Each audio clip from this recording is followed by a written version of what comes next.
On this week's episode, it's a jam-packed show full of Disney Parks announcements from the D23 Expo with special guest Tim Chicka Fresh. He is in the house to share his experiences at the show, so will Diggs and Shadow. How long did they all collectively stand in lines? Did they get to swim in Scrooge's money bin? What was really going on at the Big D? So much news, so little time. Strap in, folks. It's going to be a bumpy ride. Also, Fantasmic 2.0 finally debuts. Galaxy's Edge 19. Extra magic and more on this transitional episode of the MousePIRE Podcast. Hi, I'm Anthony. I'm Shadow. I'm Diggs. And welcome to MousePIRE, your source for Star Wars, Disney, and everything in between. This is the podcast where both empires collide. Ladies and gentlemen, boys and girls.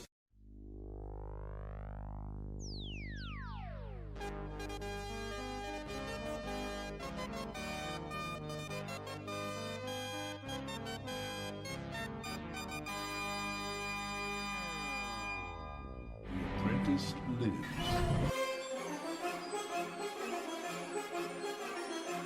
What is this?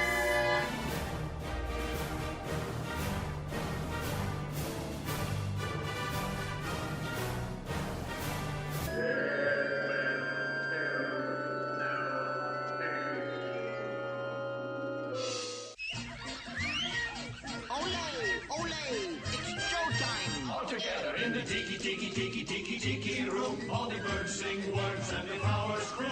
In the tiki room. Made you look. Hey now. Hey, what's up, people? Hi. Hey, Anthony, guess what? Happy birthday! Yes, you can say happy birthday this time. But before we get to that, we have a guest here, and it's not Michael the Mail Guy, and it's not Dan the Man. It is Tim Chicka Fresh. What's up, Tim? Hola. Hola. Tim said he doesn't like Chicka Fresh. I'm good. Okay, you good with that? You can chicka me. You can chicka him. Well, we always talk about you. We always say Chicka Fresh. It's always On the show a lot?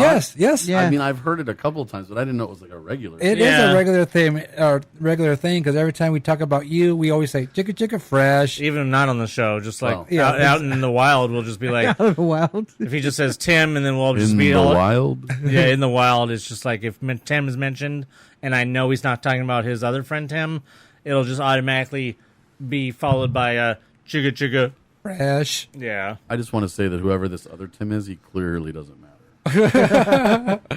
Unless he's giving us inside scoops about something. Then Yes, he's my inside man. I would have to agree because I don't even know him. I've never met him. So Shadow met him. He may not Yeah, I met exist. him. No, like I said, Shadow met him, so he does exist. Does Shadow exist? well, Shadow's met a lot of people that don't exist. So I mean, That's what I figured. All right, so let's get to this happy birthday. It's not happy birthday, Disneyland! my yes. Oh, I Disneyland. thought we were talking about you. No, not my birthday. We went through this No, before. we got a couple months for that. Yeah. Yes. So yeah, Disneyland turned the big 6-2. Oh. Yeah. Okay. Was it the same as the other ones? The other Well, Birthdays? non-giving anything out. Right. Yes. Well, if you Were mean by there? I non- wasn't there. Were there buttons? No. No. None of any kind? None. So this is the end of the year button series. from Apparently. Disneyland. Yes, I guess so. You know, we should- don't even remember last year or whether they gave buttons out last year. They had 61s. Yeah. But That's what I thought. Yeah, because Okay. I have a 61. okay, because he wasn't even sure if you were there last year. I was trying to think. I don't even remember if I was there last year. But all I know is I know that for a fact that prior to 60th, that buttons was a regular thing every single year. Well, they're Yeah. just cast buttons. They don't give them out to anybody, really. I mean, they did a couple years, but the people that collect them basically are collecting the cast. Because I know when I All was right, working. that's right. Yeah, But I think no, it starts with 25, and they've done them every single year. Because I know that when I worked there, Except I 50. 50's I was impossible. able to. I had found a stash of buttons when I was working there, and I think I must have gotten like 45 all the way to the 49 or something like that. That I had found just a stash. I have a box in storage that has just like a whole bunch of like buttons that I found a stash of at Disneyland. I just took them. Good But now job. you think about Can I it, take a look at them later? there was no cast. Whenever I go to storage. Okay. Please put them aside for me. There Yes. was no cast members wearing buttons, so Yeah. Yeah, it's true too. So that means that, yeah, definitely if the cast had buttons, we would have definitely saw them, but they had nothing. So they're getting kind of. I think Stingy? they're dumping all of their button budget into like AP days. Giving us the nicer buttons on AP days and those other wastes of time like that. So it's kind of cutting into the getting buttons. I mean, because the last button they gave out was the Cars 3 button. Yes, That's part of the movie promo budget. Yeah. Right, that's part of... but it should be the same budget. Well, no. Because then... Well, something I happen to know about buttons is that the department that the button comes from spends the money on the budget. So, for instance, the old Disneyland band buttons that went out with the last version of the band. Right. When they came out with the new band, the very last day, they handed out like 2,000 of them that they had in the back. Right. Those buttons were made by the band department. Oh, yeah, we were there that day, but we didn't get a button. That's so horrible. Yeah. They all went to people that'll probably throw them away. And Probably, it's just jerks. really sad. One of the most rare Disney buttons you could get, and they're nonetheless, those were all paid for in the budget for the band. So if Space Mountain comes out with a button, that's part of the ride budget. And if so, there's like AP example, days. Is that then part of annual pass holder budget? Yeah, that would come from. So the that's AP maybe the why department. they're getting the better buttons, Right. because they're wanting to put a little bit more emphasis or effort into the buttons. Is that why they're using? Because they have to be using a different company with those buttons. I don't know. So yeah, Big 62, and we were there, and like I said, they had some ceremony at 12 o'clock, 12:15. Yeah, there was a parade down Main Street. I saw Yeah. pictures. Well, they had the parade down Main Street, and then, of course, over there by the train station, they had the big ceremony. Seems a little late. Was that at Seems like it? 9, I know. They've been doing that lately, though. What? Having the ceremonies around noon. Oh, is that one? Instead of- I was instead of- just about to ask. Was it a rope drop? No, usually it's like at 10 in the morning. Well, that's what time 9, this 10 a.m. latest. Yeah. That's what time the 59th was, because we were there for the 59th, because it was when they unveiled the 60th logo. And I remember we were there, and we almost got hit by an umbrella. Yes. And it was probably one of the last times that you were there at rope drop. But that was the last time, yeah. So, because then the 61st, it wasn't at rope drop either, whatever they did last year. No, I believe So- it was somewhere in the afternoon. Yeah, so maybe whoever's putting it on, they're getting lazy. Doesn't want to wake up for rope drop. So yeah, they had a What's going on at Disneyland these days? No kidding. so they had a ceremony out there, of course, and they had 62 characters go down the street and all that kind of stuff. But yeah, I didn't get there in time to see that. We were there, but not until later on that day. But of course, it's already on Facebook all over the place. People posting the ceremony, so you can watch it there if you guys are interested in that. I don't remember where it was posted today, but I saw it. So yeah, if you guys want to see the celebration, just look at your Facebook, and it's probably somewhere on YouTube, and you guys can check that out.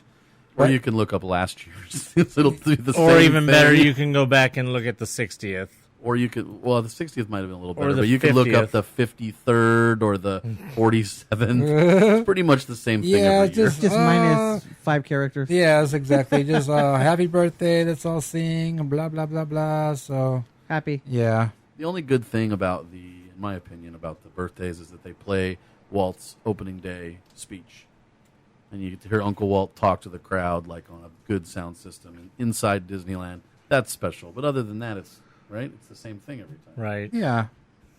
All right, so this weekend was very, very, very busy for us because it was D23, and there was a lot of walking and a lot of waiting in lines, still and you should have seen Shadow out there waiting in line to get in, melting in the sun. I was. A lot of sleeping on concrete. Oh my gosh! So you know what? We're gonna let Tim talk about some of this first because he was there, butt crack of midnight or 10 o'clock. I don't know what time did you get there to line up. He was probably there at man. 12 in the So afternoon. you were doing what day. you were supposed to have been done. Honestly, I will say that if you've never been to D23, go with no expectations whatsoever. Because if you don't expect anything, you're going to see a lot of cool stuff. Well, that's a But con in general. in general, but yeah. right? Expect it to go as bad as possible and that you'll just get to see some cool stuff. But if you have expectations and you want to see a certain panel or you want to get a certain piece of merchandise or anything like that, then plan to camp out like 24 hours in advance. Because otherwise, you're probably going to miss it. Or you're going to be in line for so long that it's going to be a miserable experience. My girlfriend Elizabeth and I do, it's really her business, but she does personal shopping for people that live out of state and they can't get, stuff from Disneyland. So she'll do like pin pickups on Thursdays if you live in Ohio or Alabama or Oregon and you want pins, or Europe. We have a lot of friends in Europe that ask us to get pins for them, or anything from the park, right? So D23 is like the big shopping experience. There's stuff that you can only get there. The Disney store does dolls, and they do handbags at the Dream store, and then Mickey's of Glendale, the Imagineering store, has crazy pins and other merchandise. So for us, it's like an opportunity to, get a lot of stuff that we can't otherwise get, and we sit on it, and little by little throughout the year it sells. So we got there at, 2 p.m. on Thursday, sat in line, and then I realized just shy of 8 p.m. I realized I hadn't picked up our tickets from the box office, and I booked it all the way down to the box office, at which point they told me that they were closed, and I went back like with my tail between my legs thinking, oh my God, I've been here all day. What am I going to do? So while I'm trying to figure out the handicap sort of situation for a friend of mine, they were telling everybody no chairs inside. You could have your chairs outside, but once you go inside for another 12 hours, that there was going to be no chairs. I think at the last point they realized that was unrealistic. Are you talking about the folding chairs? Yeah, folding chairs. No, because you were saying handicap, but then you said no chairs. Like, wait a minute. No wheelchairs. Yeah, that's what I was thinking at first, too. So I just want to clarify. Well, my friend emailed and spoke to somebody on the phone and said not only will there be no chairs allowed in the early entry area, but in addition to that, they weren't going to allow any disabled scooters in the whole expo. Oh, wow. They told her that in multiple emails. And then she was upset because obviously everybody had scooters. They weren't going to actually turn away people with scooters. Nonetheless, we ended up having to go home, and we were lucky that we've done a lot of these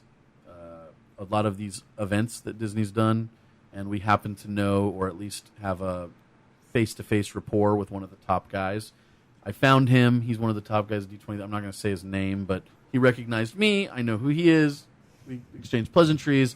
I let him know that I'd screwed up, and then I showed him proof that I had tickets, and he said, I can't let you in. And I said, well, what can I do? Because we've been here since 2, and our friends are going to be in all night. He said, if you come find me in the morning, I'll still be here at 7:30. Come find me in the morning. I'll let you slide back in line with them. But that's only because they're waiting, and I know you would have otherwise been waiting. So we tried to hang out at the hotel lobby for a little bit and ended up just going home. We didn't even really sleep. We just sat up watching TV because we knew we had to leave at 6 in the morning to go back over there. But yeah, we were trying to line up for merchandise, and I will say that compared to last year, they'd fixed a lot of the problems, especially with the Disney store specifically. Disney stores where a lot of the more expensive stuff comes out. It's where the lines are just traditionally the longest. They come out with these exclusive dolls of like 523 or 723 or 1,023 pieces, and they're like $150, and then within a day they're $1,000 on eBay, and then they drop to like about 500 on. The Disney store is what I famously have told the story many times, that in 2013 I waited in line for 2.5 hours for the Disney store, and then there was nothing that I wanted in there because you can't see inside. Right. And then I waited in line 2.5 hours, and I believe that permanently messed up my left knee forever. Because after that, my knee has never been the same after that. And, I didn't buy anything. Right. And then, fortunately, in 2015, I got into the Disney store, and it wasn't quite as bad. I think I waited in line for like an hour, and it wasn't as bad. And I actually did buy something that time, so... backtrack. In 2015, we did the overnight waiting thing, and then at some point, somebody came in and said, we'd like all of you in this line here to come out and be part of our on-TV thing with John Lasseter.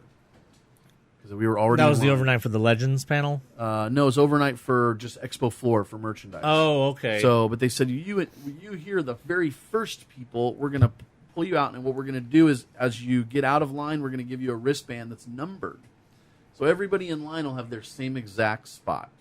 So and we were thinking, we're just going to be sitting here. Better to go out, We get some free coffee. We're all going to line up. We get to be on TV, and we're guaranteed our spot in line. It's a numbered place.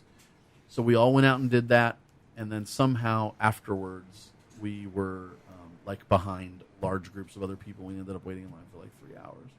And once we got there, a lot of us were upset. People were yelling. There was some potential altercations in the line. There's people that were not part of our group were suddenly ahead of us, and not sorcerers either, just regular people with no wristband at all. And it was bad. It was bad because the people that line you up in the morning, the staff that does the early entry, they don't communicate with the Disney Store staff.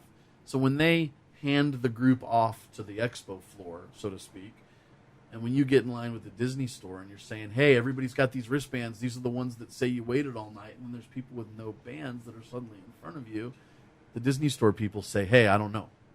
That's not, I wasn't told anything like that. Anyway, I could ramble on. But, some of the issues were fixed this year. It wasn't quite as bad. I'm sure if you weren't waiting all night, that you didn't get what you wanted, and you were. Well, I did hear that there was still debacles and stuff with lines, overnight lines, where at some point security broke down and lines just started merging together, and people that were towards the front ended up in the back because of so much cutting and stuff. But you know what? That seems to be a problem at every major con. There's stories at Celebration Europe last year. There's stories at Celebration Orlando this year. Comic-Con is probably one of the only places that doesn't necessarily have that problem, but that's because they have the big, long, snaking line outside. But it's just an issue. I mean, they don't hire enough line managers to be able to keep track of and there's too many shady people that want to pull that kind of crap that mess it up for everybody. Right. Well, we asked them, what are you going to do with the line? How is it going to work? I said, for instance, we have somebody in our party that's disabled. She has braces on her legs. And last time, 2 years ago, she was trampled. She knocked on the ground, was bleeding and stuff. And, she's there. They didn't have a disabled line? No. Oh, okay. Everybody goes through the same queue. Oh, see, that's weird because, like Star Wars Celebration, they actually have a specified disabled line usually. At Star Wars, yeah, they do. I remember that there as well. So it's very odd that they don't. Well, we Shadow and I got there at I believe it was 10 o'clock in the morning, because I know how it was. They open at 8 and you have these long lines and blah blah blah blah. So I said, you know what, I'm not gonna. Well, we're not gonna wake up that early to get to this place. 10:30 around there is when we got in line, and we found the line. The line's doing all this crazy turnbacks and all that stuff, and then at one point, they said they stopped the line, and they were going to let the rest of the line go, just like you go on an attraction, and then this line's going to join that line, so it ends, part of this turnback. Then we actually head over. Our line goes all the way down to the box office, to Catella, and at one point, I was like, well, like I said, shadows over there melting, and we do the line, and then one of the D23 persons comes up and says, make sure you have your tickets out. The line's about to move quicker now. And then the lady in front of me is like, well, how are they going to move this line quicker? Because it was still a long line. It was still, even though they cut it earlier, it was still a lot of people. And I said, the only way that this line's going to move quicker is that they got rid of the security. Because security, you know what? When we walked up there, security looked awesome. You had 23 metal detectors there. And you know what? You figure, hey, it's going to move the line quickly. Well, it probably would have if they had all 23 working. No, they had 5. 5 metal detectors working with the security staff there. It makes you wonder if they ever had every single one of them open at any time. Yeah, I agree. Even on Saturday, I wonder if they even ever had all of them operating. It's like they planned ahead, we're going to have all these metal detectors, but then they didn't hire enough security. Yeah, not enough staff. So that's what I said to the lady. Like I said, we're over there on Catella, so I don't know what security's doing. But yeah, by the time we get back over to the entrance, they are no longer going through security, and they're moving everybody into the convention center and going through the security that's inside there. Now, you say security. Do you mean the Metal detectors. illusion of security? Yes, of course. I mean... Oh, so they had you going through the metal detectors inside. That was specifically for the overnight people. Right. Well, no, those were everybody entered that way. Yeah, everybody went through that. So you went through Everyone- security twice? No, the overnight went through the same ones. And then they So let us go downstairs. overnight went through security twice? If you had to leave, if you had to leave for any reason, you went back. Because I know through overnight had a set of metal detectors that was set up inside. No, I that think once you got what you're inside, misunderstanding is if you're outside sleeping overnight or whatever, you're in this certain line, and then you go through those detectors. But at 10 p.m., you would go through the metal detectors and then go inside to wait in Hall E. Underneath. No, because I saw that there was metal detectors inside the building. Yeah, they for were the overnight people. there for everyone. So you had metal detectors outside and inside? There were none outside. No, you had the ones outside, right there where the. Oh, I know. I saw them. I know where they were. That's what I'm asking is, so you had the ones outside that you went through, and then you went through the ones inside? I missed the ones outside. Where were Well, you couldn't have missed them. We didn't go through the They were regular. huge. There was like a big old long line. You couldn't even go to by the Hilton without missing them. All right, so let me get to my point. Okay, my point is if you were lined up outside, once you went into the convention center, you went into those security. Okay. Metal detectors. Yes, which were on the left side. Yeah. Okay. So, but early in the morning, you would go in through basically walking up, and they had 23 banks of security, metal detectors. You would go through that, and then you go into a new queue area. Yeah, Hall E. Yeah. No. This is during the day when we got there, because they had like these people just sitting there waiting. Okay, there was no way for you to go. They basically kind of like when you block off the line to let people go through. Yeah. So they had that there. Then they said, "Okay, go," and they just went into the regular doors. They did not go through the left side where security was. They went through basically the exit doors. So because you already been checked, and then they escorted you there.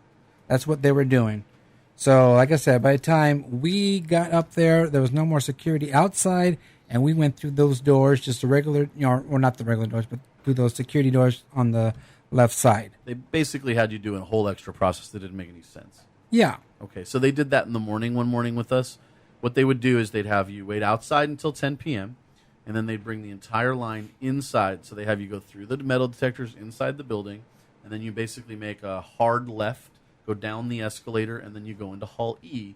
And in Hall E, they would have you line up according to lines on the floor, and then the last person in every row would get 2 wristbands instead of 1, so they know at the end of the line is that person. People can't cut over. Oh, okay. And then they line you up, and then once all these are full, then it's the next section behind.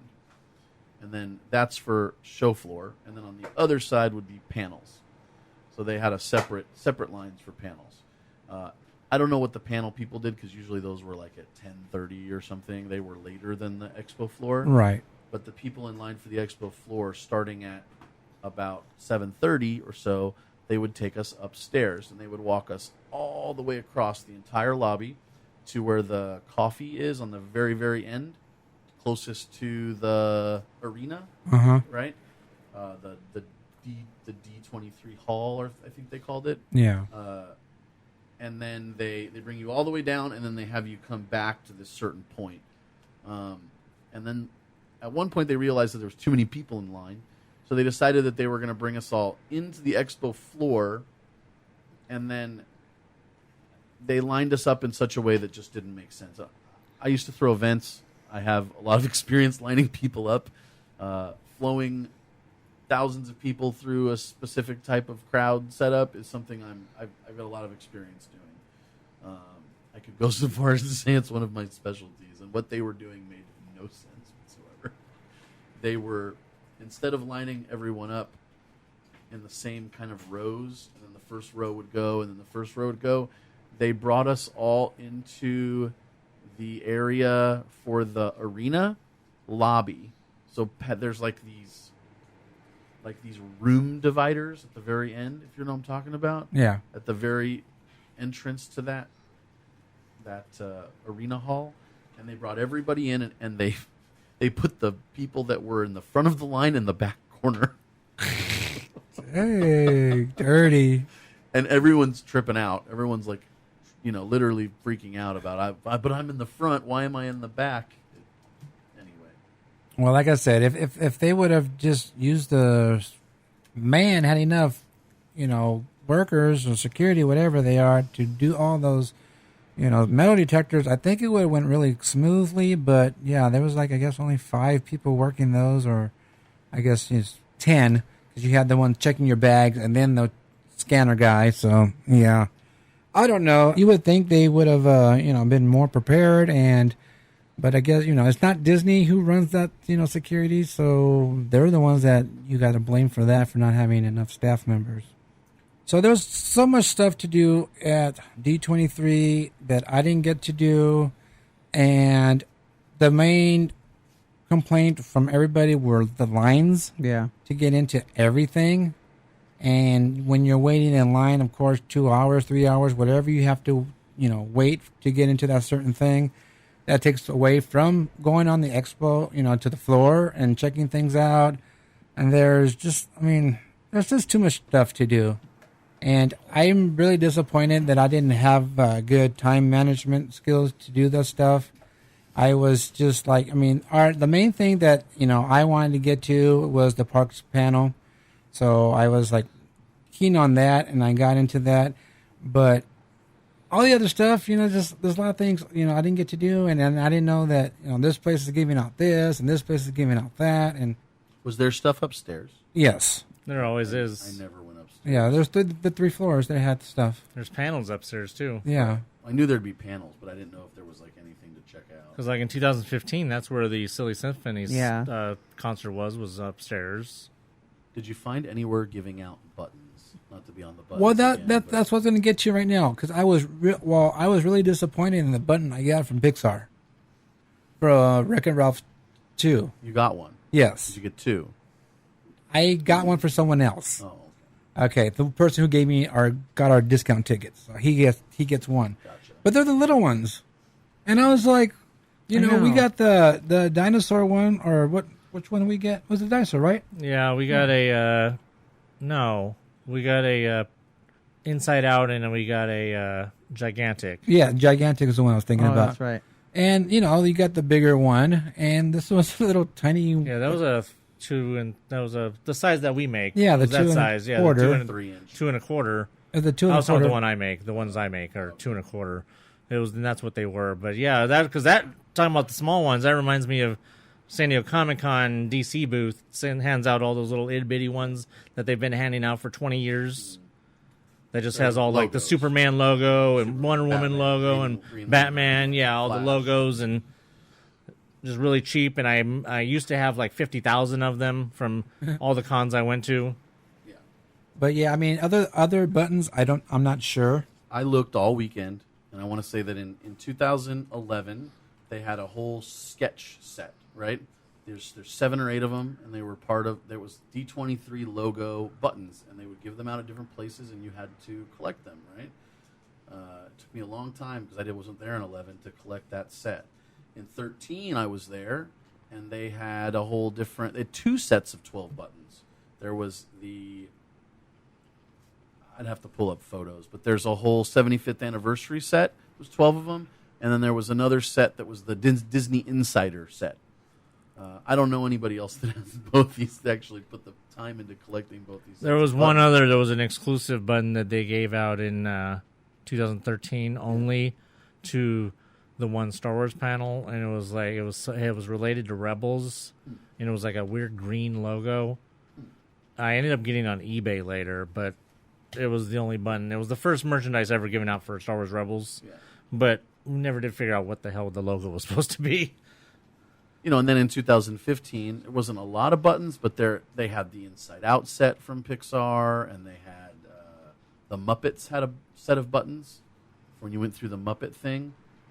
Oh yeah, I remember. The Muppets TV show, and there was Right. like 5 or 6 different ones that you could get. And then, like we said, there was the ones at the animation pavilion, Right. the Gigantic, and then the Inside Out ones that we had gotten. from 2015. Yes. Yeah, but then this year, nothing. Yeah. Not one. No representation. Well, on then a in button. 2015, you had his obsession, the trading cards, I which I think they got rid of because of the I think so, stupidness that too. happened in 2015 well, with that cards. was the problem. That was a security issue. Instead of just handing them out freely, they tried to be stingy with them. right. Yeah, that was crazy. I want to get back real quick to your comment about the lines and people complaining. if you go to a major con, you have no right to complain about lines because you should know. If you've never been to one, then you should try doing your research. And if, like I said, if you've been to one, then you have zero right to complain about lines because you should know by now how things work at a major con. And otherwise, you're just stupid. Do you guys know if the numbers I've gotten from D23 are 65,000? Is that cut in thirds and it's over 3 days, or is it 65,000 people a day? It depends on what the capacity of the convention center is. It was like in the LA Times, 65,000 Disney fans descend on D23. That might be just a per day thing. No, it couldn't be per day. I'm going to say that's the total. So 20+ thousand per day. Because that's the same thing they do, like when they have like, let's say the big raves, or whatever, a big event. Oh, like Electric Daisy Carnival. Well, let's say the old Route 66 in San Bernardino. 100,000 people came. Well, no, it wasn't 100,000 each day. It was a total, so it's going to be a total thing. Well, they do the same thing with the Electric Daisy Carnival. It's like 140,000 a day, and then they, but then they say, 500,000 people over the course of, or over 400,000 people over the course of the weekend or whatever. Right. So yeah, I wish I would have had more time to do more things. Well, I'll tell you what. From this point forward, it's just going to keep getting worse. Oh yes. And we're already right now. Star Wars Celebration and D23 are about where Comic-Con was in 2006, 2007. We're on that tipping point when Twilight came to Comic-Con in 2006. We're on that tipping point where Twilight ruined Comic-Con because it brought all these extra people, and then it just kept more extra people started coming.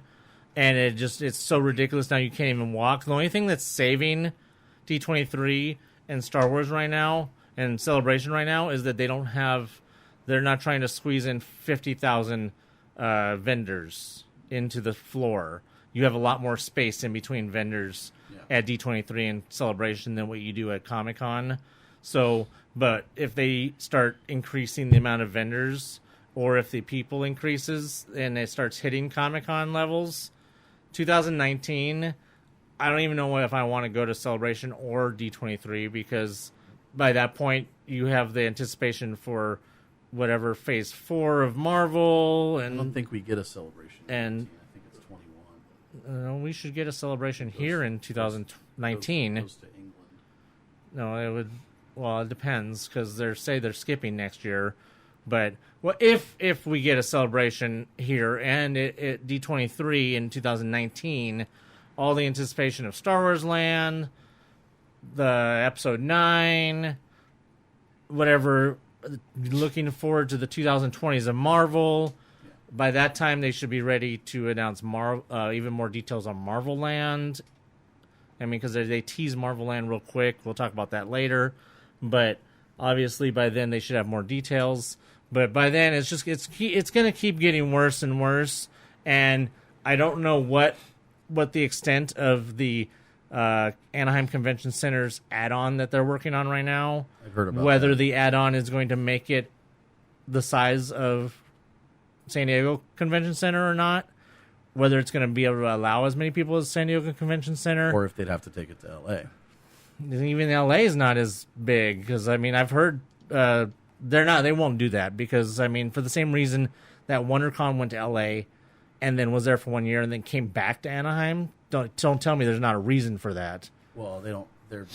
Nobody wants to be. I've done the LA Convention Center. And nobody wants to deal with the LA Convention Center. Yeah, nobody wants to deal with it, because ever since LA Live went in, it was already ridiculous at the LA Convention Center. Now it's even more ridiculous because of LA Live. So I wouldn't even think that would be an option for Celebration. Or the only other option is for them to throw a bunch of money at San Diego Convention Center and move D23 and Star Wars Celebration to San Diego. That would be the only other option. But with all the money that they're pouring into the Anaheim Convention Center for the expansion, that's not going to happen. They're just going to depend on that expansion to take some of the relief off But the relief is only going to go so far if it keeps growing and growing and growing like San Diego has in the last 10 years. That's the same problem we're having with the park, though. Exactly. Now, real quick, I want Parks. to talk about the expansion because while we were in line to get in, they have the walls up, right? But they have these little holes so you can actually see them working and see what they're doing. Now, that's on the other side of Cattell, on the other side of the arena, right? Yes. Yeah, I thought it was pretty cool. It was like pretty interesting. Is it supposed to be an additional hall? It's probably supposed to be a multiple additional halls. Yeah, I think. believe so. If anything, what they're probably trying to do is they're probably trying to make their own Hall H. Because right now they don't really have a Hall H. They're just partitioning off that far left section. Because Star Wars Celebration 2015, the arena was Hall H.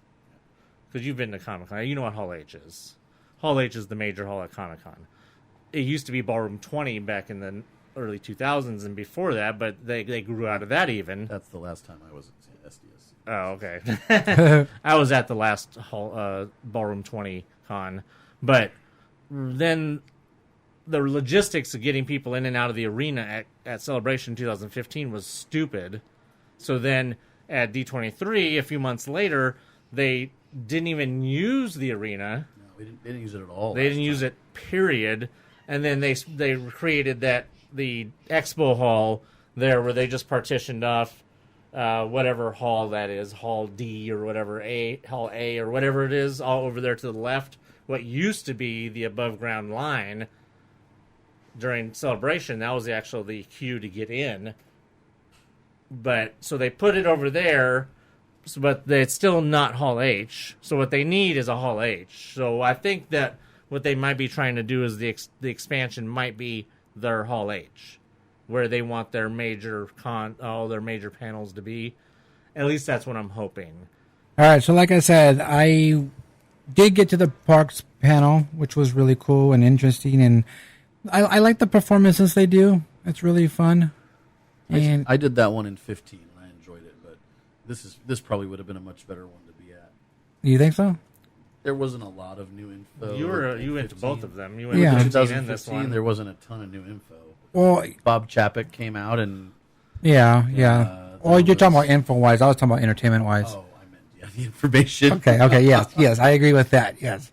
The entertainment was cool. Well, info-wise, as far as 15 goes, real quick, that there was no surprise with the parks panel because they had already announced Star Wars Land officially at the end of the live-action panel that I was in. Right. So that cap was already out of the bag, so to speak. So by the time the parks panel came around, it was just anticipation of details, which there wasn't a whole lot except for just some artwork.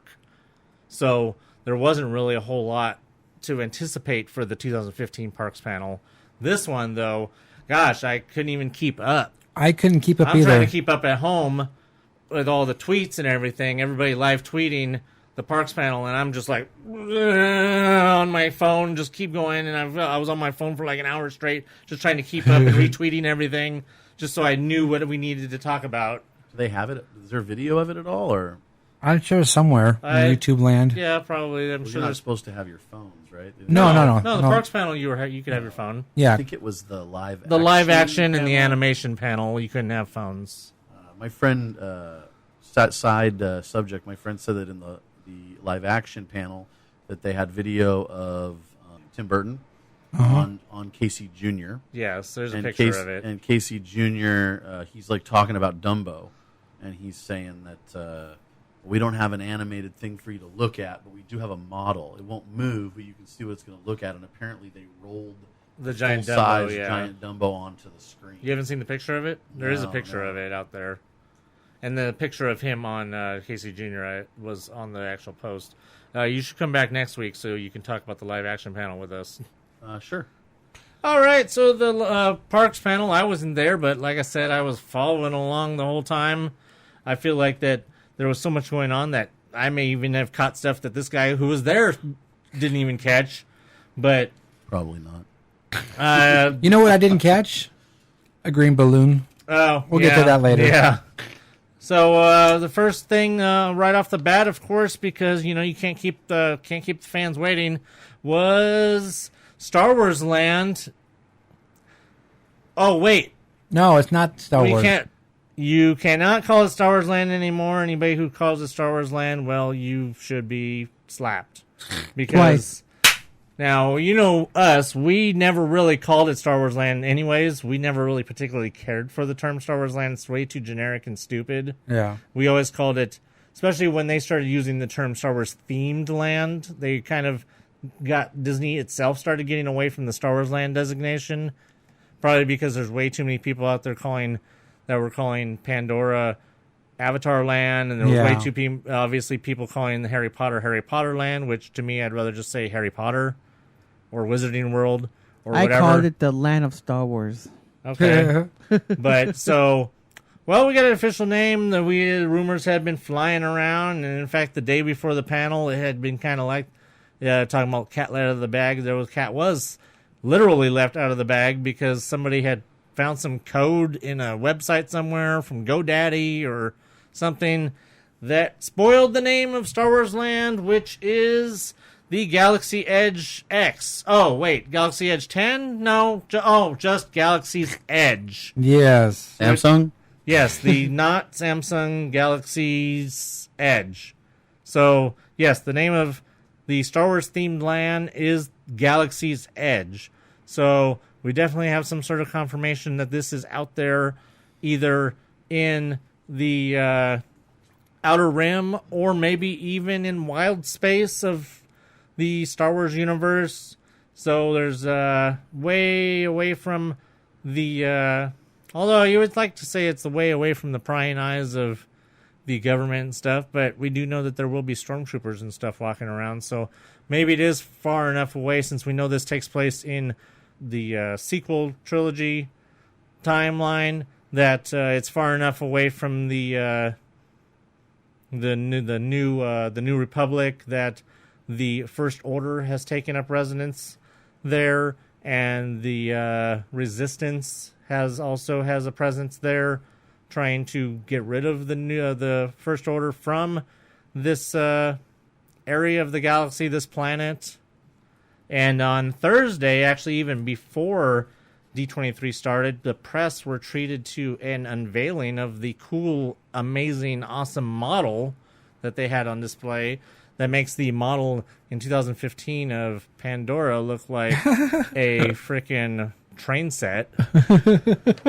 What's the scale? I can't remember. Half inch. Half inch equals 1 mile, or I don't know. I don't read maps. I'm not a cartographer. I like cartoons though. my girlfriend's a I'm cartographer. not even She collects maps from Disneyland. That's cool. That's what those are, right? Maybe. I'm not even a horologist. But, yeah, so they got the unveiling of the model, and I just want to say that real quick that obviously that is part of it, but the model, amazing. Absolutely amazing. I took about 40 pictures and I sent them to Anthony. Yes, so where are you going to post them? I don't know. I'm going to post them probably on our Facebook page. Would probably be the best bet. If you want them posted on Twitter, this guy couldn't post them on the MousePIRE Twitter. Otherwise, you can look at them on my Twitter at Empire for Life. Empire_for_life. All right, so yes, the model is amazing. It just me looking at the model just makes me want to be there. Not inside the model, but inside the actual. Well, you know what? That would be cool too. If I could get shrunk down to the size of whatever 1-inch scale. If I can get shrunk down and go inside that mall and just walk around. You can't do that because they took out that ride, that attraction. Oh, right. Yeah. Sorry. You know what? No I think more that adventures attraction in would space. actually have shrunk me down even too small. I will say that the I need the Ant-Man suit. Ooh. I noticed in the model how large the backstage area was. Oh, you can even see the backstage in the model? Did you notice how large? On the side and the right side? Right, kind of right in the middle, right? There's the left, when you're looking at it, what you see on the left, and then which is the enter through Hungry Bear side. Mm-hmm. And then there's the 2 entrances that are Off the trail. right. There's off the trail, and those are on what you look at on the model as your far right side. But they're in the middle section on the top. When you look at these photos, you'll see there's like a top of a mountain kind of lookout area. We were talking, my friend and I were talking if they're going to have like stormtroopers maybe up there or something, but unlikely because it looks like it's kind of a high up scale. And right below that, They might have some audio animatronics up there. perhaps. Right below that is a backstage And area, ducks. and there's the only way to get to the backstage area is through large doors, a la the back of Toontown, Okay, yeah. right? Or next to Small World, the parade doors. It's the only way in or out of that area. There's no other like side entrance or exit, so to speak. At least as far as you can tell on the model. I mean, I spent about an hour looking at it, so I don't. Okay, well, then we'll take your word for it. You know what I want to say about the model real quick is that backdrop. I just want to know if any part of that backdrop is going to be incorporated a la, say, like Cars Land or like you said, Toontown, where if we're going to get any kind of that backdrop that was on the model, like, built. I don't think it'll be necessary because the scale of how tall it'll be compared to Right. where you're at, you Well, especially you got those mountains and stuff in the Right. back, yeah. looking up, it'll look like massive. Right. It'll be like the size of the structure. But it would be cool if they did do some like Cars Land type thing where they have some of that a backdrop where you see some of the extra moon or something, or I'm on board. yeah, that would be cool. But yes, getting over to back to the parks panel and talking about some of the revelations there, we got word that an old friend will be spinning some tunes over there in the cantina. Chicka Fresh. What? Michael Disney? Michael Disney versus Chicka Fresh. I'm not a DJ. Well, we know who would win then. Obviously you. Dirty. Clearly. Dirty. Now, you know who would win? Captain Rex. I like that guy. Because Captain Rex, formerly of the pilot of the Star Speeder in Star Tours, will be Chicka freshing over there at the cantina. He's going to be the DJ. He's going to be the DJ in the cantina. That explains why in the Star Wars, the Galaxy, the story Galaxy of Stories display on the floor where the model was, there was a display of Captain Rex there, and that would explain that. That was a reveal that he will be over there in the cantina spinning some tunes. So that's kind of cool to bring him back and see him. Let's hoping for Mr. Rubens to record some new dialogue and stuff for that, and that they don't just get somebody to replace him as the voice. Especially after they did bring him back for that episode of Rebels to be the voice of Captain Rex. Oh, cool. And then another person that was revealed that will be moseying around Galaxy's Edge is a certain baddie from... he's not a baddie. He's a baddie, but he's a baddie. Hondo from Star Wars Clone Wars and later on Star Wars Rebels will be moseying around also, doing who knows what, causing trouble, probably trying to swindle you out of some credits or something. Yeah. Yeah, they didn't really... Did they go into detail what he was going to be doing, or did they just mention... They showed that concept art of him talking to Chewie. No, they were just talking about basically, and you may also see, and then the picture comes up and stuff like that. So Of they course, they weren't saying what he's going to do. Let's hoping that if they have any kind of... I don't know if that's going to be... if that's a character walking around, I don't know how they would have him talk, because, of course, Hondo is voiced by the great Jim Cummings. And, Probably do it the same way that they do the like the Groot? other characters now with Groot or Kylo Ren or Right. Boba Fett. It's all glove-controlled audio responses that are preset. Right. I just learned that the other day. Of course, I have a couple of friends that are in. They work in Stormtroopers and Boba Fett's and Spider-Man and stuff like that. So they're all pre-programmed. Well, not Spider-Man; he just talks. But there's pre-programmed things that they're allowed to say, and it's, from what I understand, it's you press the glove has like a finger press on the inside, and if they do this or whatever, That's cool. Yeah.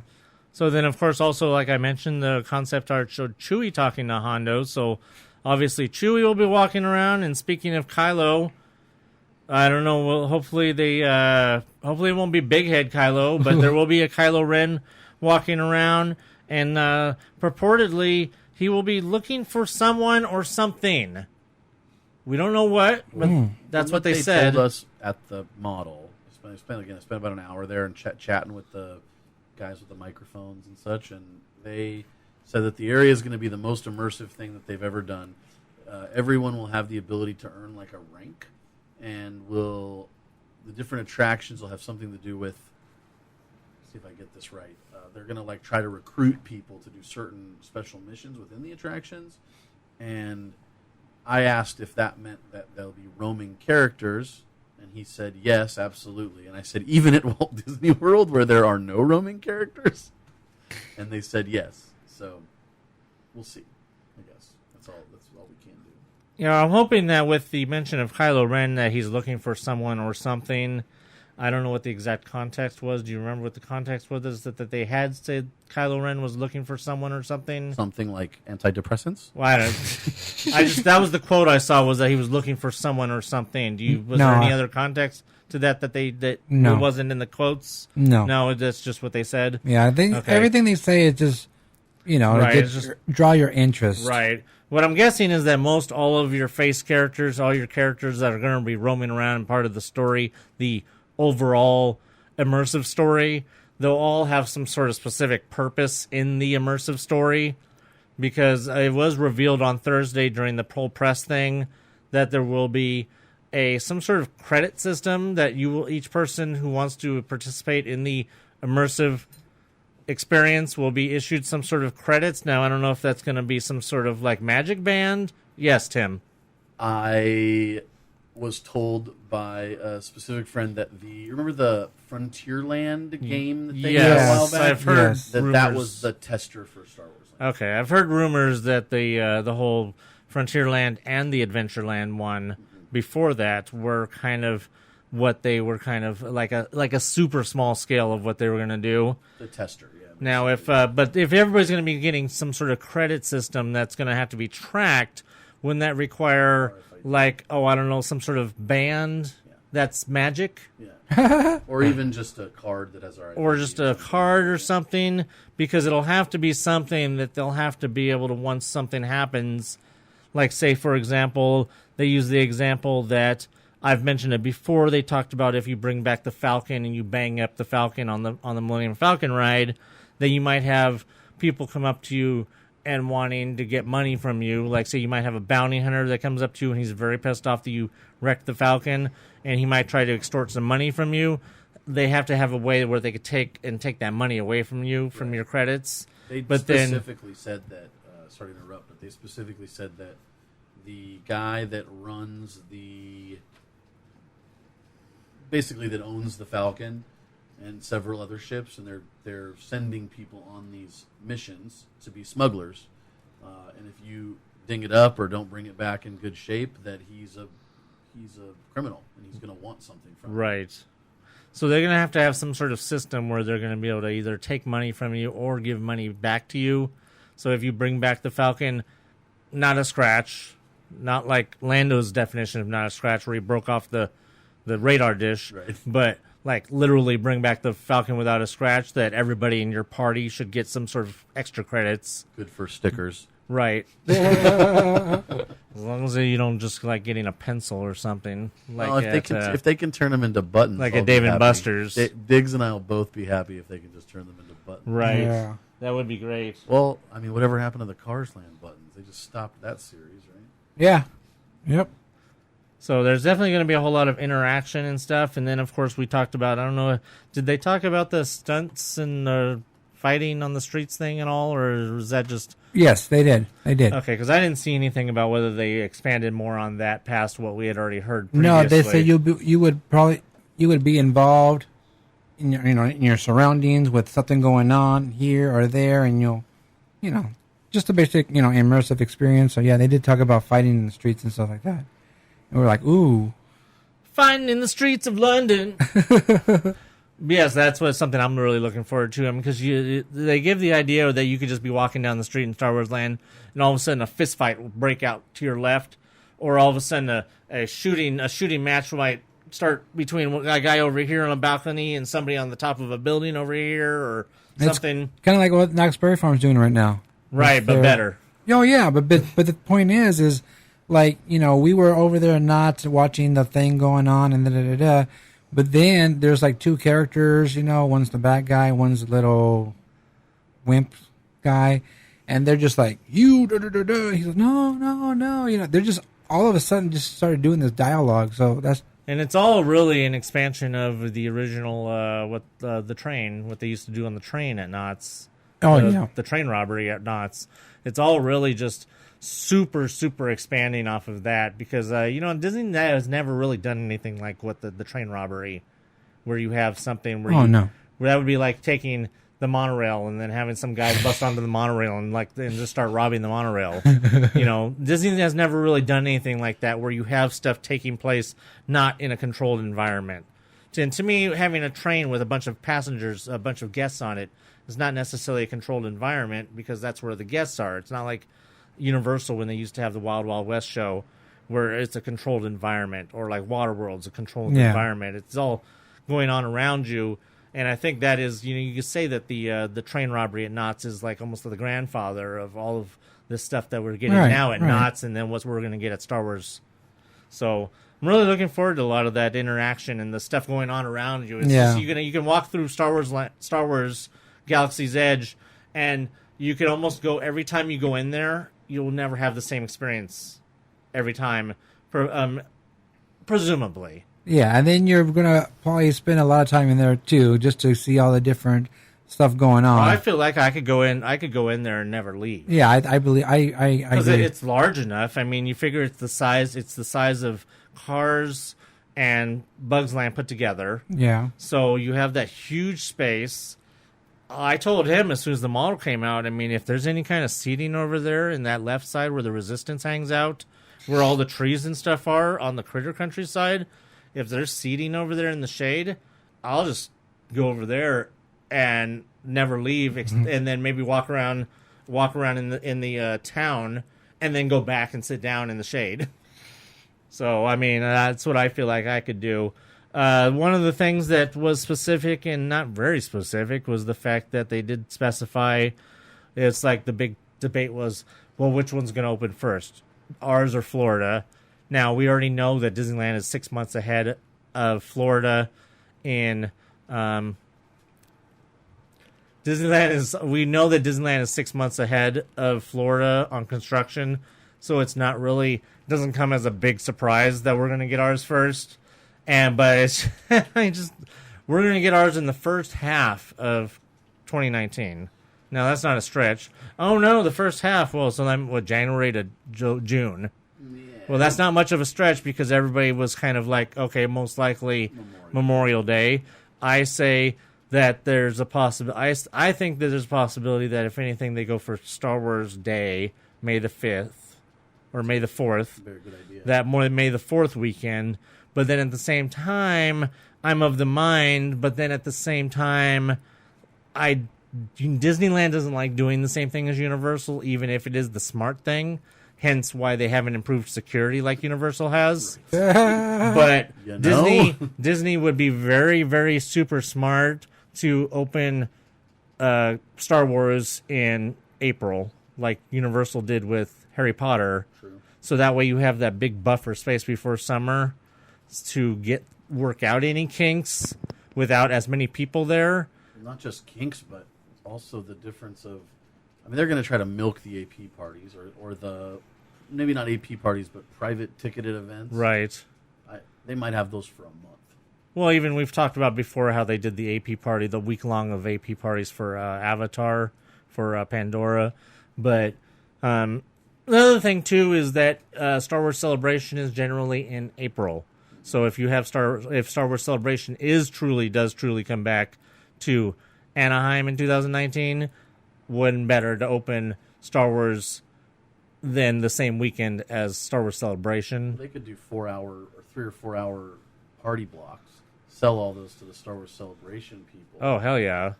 And then just, those ones that weekend. Well, you could even just have special you could even just have special parties that just automatically come with your Star Wars Celebration admission, or you could even have just have it like usually you get your Jedi Knight, Jedi Master packages. You could have like another package that includes extra or like a magic hour or extra magic hour or something for like celebration attendees for Galaxy's Edge or something like that. There's different things that they do. I just think personally that opening at around April, around spring break time, would be the most efficient way to do it, because then you have that big space where you don't have it's not just being dumped at summer, and then all of a sudden it goes from nothing to and everybody's there. Well, you have all that space of the spring to let people just kind of come, and then that early May after spring break, prior to Memorial Day, kind of dead. It's not dead, but right. Then you get right, Diggs? right. Yes. What are you doing? Research. He's always researching when other people are talking. Okay. And the other thing is too is that you run into the issue. This never really happens with Disney, but you run into the thing too where Universal was expecting Harry Potter Wizarding World to be super crazy, so they had like the fast pass machines set up outside of Harry Potter where you got a fast pass and it got you a certain time to get into the land. Yeah. Well, they did that in Florida. They never ever used it. But they did. The reason why they set that up there, I think, is because they did that in Florida. Right. And they needed to use it. Right. And they weren't prepared for it. They were just handing out paper ticket returns. But other than the first 2 days of Harry Potter, it never got busy enough to need them until Christmas came. And then by then they had already taken them out. I think that they... So otherwise they just sat there with the covers over them for like 9 months. All right, moving on. I think anybody else have any other comments about the Galaxy Edge 10? I mean, as long as you can see over the edge, that's like the whole point, right? Right. Yeah. Yeah, because the flat earthers. What I'd like the people listening to think about: do you think anyone at Disney even considered that there was already a major consumer product called Galaxy's Edge or Galaxy Edge? I don't. Obviously not. It's just really, really confusing that either there was no communication or nobody in that office owns a Galaxy Edge, or even owns an Android phone. Maybe they're all just like they're all iPhoners in there, which is as it should be. But all right, so moving over to DCA, just swing through a couple things real fast. We got a little at the end of the parks panel, kind of jumping around because they jumped around. I don't know why they didn't. They talked about Star Wars, then they talked about a bunch of Florida stuff, and then they jumped back to Disneyland. So, Marvel Land. That thing. We got a confirmation-ish that there will be a Marvel Land. The hatch in the ground? Yes. Yeah, they showed the hatch. If that's going to be the entrance, then there's going to be a lot of us that can't get in there. I know me and Bubba, we're going to have problems getting in there. Bubba Alvarez isn't fitting at all. Yeah, I mean, neither of us are getting in there, so I mean, we'll just have to live vicariously through you guys. But Marvel Land, we got a kind of confirmation that there will be a Marvel Land, but just nothing. That's about it. It was a tease. It was even more of a tease than we got. Even less information about that than what we got about Star Wars back in 2015, because at least you got concept art and stuff. So right now we're at the they're going to do it. It's going to happen mode. That's all you know. Yeah. So we're looking at 2020s sometime probably for Star Wars or for Marvel Land. So we got a tease of it. D23 2019. That's when you could probably expect to get some concept art and hopefully a definitive idea of whether it's going to go backstage, whether it's going to take over Hollywood backstage, or whether it's going to take over Bugs Land. Whichever one of those three things it ends up doing, we should get some sort of definitive thing by 2019. But for now, all we got was a tease and a confirmation that it will happen at some point. Now, another thing that we've been hearing rumors about, and we're just wondering how it's going to work, and that is Paint the Night. Why can't we do this again? Well, the parade swap. Yes, apparently we're going to do this again in... when's that supposed to be coming? November? December? No? Did they say when? Or did they just say it was happening? It's said 2018. Okay, so sometime in 2018, probably either spring or Memorial Day weekend, we will be getting Paint the Night in DCA, which that makes me happy, first of all, because that means that most likely we're not getting Paint the Night for Christmas, which was something we were speculating might happen, which means that we're getting the Garland back on Main Street. Yes, yes, yes, yes, yes! Garland! Boom! Yes. And One of those Alderon fist bumps. yes, Tim and I fist bumped in celebration of the Garland returning. in celebration of the Garland and Main Street returning to its former glory. But this produces a whole new set of problems, because this means that either they're going to have to, and this is Paint the Night with an additional float. They announced that there will be an additional float. Well, what's that going to be? Probably Something that's going to happen between, I don't know, something new, I'm guessing, maybe pirates or I don't know. But the biggest problem this presents is because in DCA, it isn't just a problem with the Frozen float, right? Like it is in Disneyland with the Garland. Oh, that was the thought, is that the Frozen float isn't going to fit in DCA Is it only the Frozen float that would hit the pseudo trolley rails? No, I mean, those work. Those are functional. Right. So that's what I mean. Yeah, so they do function. Yeah. So, because there's a lot of people that are going around saying that they're fake. We're just going to rip them out. No, they're functional. Right. So, I mean, the thing is that... But is it only the Frozen float that would be too tall, or there's several? Because those are a lot lower than what the Garland is. The only reason we couldn't have Mac's pretty tall. Yeah, Mac's pretty tall. Yeah. The Mickey Doojigger, the psychedelic mind trip orb is pretty tall. Psychedelic mind trip. Pete is pretty. No, you're talking about the dragon and MSCP. No, yeah, that one would be too, but yeah. But there are several that are pretty high up there. But I mean, I don't really have anything to go off of as far as knowing whether the Garland going across Main Street is higher or at the same as what the trolley rails are. So I mean, are we looking at they're going to add a float to replace the Frozen float, or is the trolley going? That was my first. Bye. My first thought was you're going to add a new float to replace Frozen because it's simply too tall for right. Right. Because obviously you had the problem when they put in the trolley rails, and you had the Pixar Play Parade. Not because of that, but they had the Pixar Play Parade. You told me the story about how they had floats that had specifically the one had the flames or something coming out of the top, which was an issue, and they had to fix that. So, I mean, are we looking at they're just going to take out the Frozen float? Is that what we're all thinking? And then they're just going to replace that with a whole new float to replace it? That was my thought. And hey, any less Frozen, in my opinion, is a good thing. Well, that's true, especially in DCA. Right. But I mean, because it's like there's people sitting in office that would have to be like Frozen or the trolley, Frozen or the trolley. Which one costs less? Right, exactly. Which would probably be the Frozen. So they can just store that. Right. Put it in a building. That building that was in the MSCP commercial where they store in Ontario. All the old rides in Ontario. Yeah, they'll just stick it there. And then when it finally goes to Florida, they'll bring it back. Or they'll just send it to Florida, and then Florida could have just the Frozen float. Right. Can I just say something real quick? Yes. No. Okay. You're not allowed to talk on I this just podcast. wanted to point out that, you had all those people saying that Paint the Night was going to Florida, though that one guy that said Paint the Night was already packed up and ready to go to Florida. And I said, no, Paint the Night's not packed up. It's still in the parade warehouse.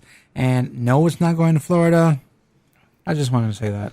Oh, and I just want to say that despite the fact that Tom Corliss was right about a few things, that's one thing that he definitely was wrong about, because he was one of the people saying that it was definitely going to Florida. That's why I said that guy. Was he that guy? Yeah. It made sense that it was going to Florida. If MSCP's coming here, right, they don't want to leave no nighttime show there. Well, the thing is when I read Paint the Night is packed up, as of right now, I went and I did my, got contact with my peoples, and they said, no, it's sitting in the warehouse, untouched. So, yeah. Just want to point that out. The only other thing I could think of is another option, and it's something that you kind of mentioned once before, is if they do Paint the Night and it doesn't even come to Buena Vista Street. They could have it go through the doors over by they could go through Cars Land or something. No, it's not No, wide enough no, over there, is it? No. There's no other doors that it could go through. It No. would have to go through Buena Vista Street no Well, matter what. I was thinking about this, not about the part you're talking about, but which direction do they run the parade? Does it go two directions? Based on also, you've got World of Color going on too. So I think the only option that they have to run Paint the Night is they run it from Paradise Pier, or soon to be Pixar Pier. Right. So they run it from that back corner, and as soon as they run it in between the two World of Color performances. So if you've got hypothetically, you've got an 8 p.m. and a 9 p.m. World of Color performance, right? Then as soon as World of Color is over at 8:27 or whatever time it is exactly, I could tell you if it was the old Fantasmic was 22 and a half minutes. We'll get to that. Yeah, we'll get to that. But World of Color, I don't know the running time. But if they start it right when World of Color ends, everyone stays in place, and then the parade comes through, and then actually it would make sense if it was 8 and then like 9:30, for instance. But because you got a lot more logistical issues that with DCA than you do with, say, Disneyland, where Fantasmic has its own area where it's in a completely away from the parade route, or even the fireworks viewing, the main fireworks viewing, where with Paint the Night or Main Street Electric Parade, all you have is the people just basically stay where they are after the first Main Street Electrical Parade or the fireworks. Or Paint the Night, and then just watch fireworks, and then if they want to stay in the same spot for a second one or whatever, or those people move out and they're replaced by new people. But this, you got all kinds of things that you got that overlapping with World of Color, which goes into the same area, and so you can't have both going on at the same time. Whereas we know that it happens. You could have a parade going on in Disneyland at the same time as Fantasmic. Right. But What makes more sense is that you've got a 9 p.m. World of Color. Right afterwards, the parade comes through. As soon as the parade leaves the Paradise Pier area, they shoo the people out. Whereas, and then for a 10:30, right before 11 p.m. closing, right, the 10:30 viewing of World of Color, they probably will already have those people lined up down by Grizzly or whatever, right? And then they just bring them in, or they would okay, I see enter, what you're saying. Right. or they would only allow them to enter through Grizzly if they're trying to come up the. you're talking about people for the next World of Color. For the 10:30 Right. World of Color, right? Because if you think about it, by 9:30, World of Color's over. Half an hour, roughly, for the parade to go by and everyone to exit, and then another at least 15 minutes. I mean, 10:15 is probably the earliest that they could do it. My big problem with them having a now, I never saw Main Street Electric Parade when it was in DCA. DCA was a whole different setup back then. The dark years. Yeah. It seems to me that DCA is not, how do I put this mildly, it's not ideal for a major parade because mostly, number one, there's not a lot of ways to circumvent certain areas around the parade route. And along the parade route, number two, big thing is there's no sidewalks. We're having sidewalks and stores that you can cut through, particularly on Main Street, and then of course you got the shortcuts that they created. Those are ideal, and they make a huge difference with how the traffic flows on Main Street, specifically for the parades. And then obviously when you get further down the parade route, you have several ways you can go around things. DCA, you don't have that. We've seen that you put Food and Wine Festival in the middle of the street, and it gets crowded quick, and it causes hell, basically, in the middle of DCA. And I could see that with the kind of crowd that Paint the Night would bring to the side to watch it, as opposed to, say, just a Pixar Play Parade, which you just have people standing and they'll watch the parade, or they might walk and watch the parade or whatever. It's not the scale of Paint the Night, where you get that area over there across from Cars Land and along the mountain or by the winery and stuff like that. You get that area where there's absolutely no way that people By the Blue Sky Cellar. Right, by Blue Sky Cellar and all that area. You get that area over there where there's absolutely no way that people could stand along there Where I mean, if people start claiming those benches, and Nowhere for anybody else to go. there's nowhere for anybody else to go at all because there's no sidewalk, there's no off the sidewalk, there's nowhere for people to walk behind them. So there's absolutely no way. They'd have to mark the ground with tape for a 5-foot seating area with a 4-foot walkway behind it. I mean, it would literally have to be marked out before every show. Exactly, and it's just logistically, I just think that when Paint the Night does come to DCA, that's for once is going to be like, I don't want to be anywhere near DCA when Paint the Night is there because unless I'm near the entrance. Can we talk about the reason that they're bringing that parade there? I don't know, is it the same reason that they brought Main Street Electrical Parade to DCA? No, from my understanding, the reason that they're bringing Paint the Night over is the same reason that this very, very likely will be the last year that Halloween is at Disneyland, Halloween party. They're going to try to move as much stuff over to DCA prior to Star Wars Land opening so that when it does, there's just more room for people. And they're starting now. They're starting as early as possible. They're bringing stuff over. If Paint the Night works, I don't think they want a nighttime parade at Disneyland during Star Wars opening. I think they want to have as much free space everywhere as possible. Well, I agree with that. Again, it's another reason, I know we'll just touch on this later, another reason for them to preemptively try to ruin Fantasmic. Right.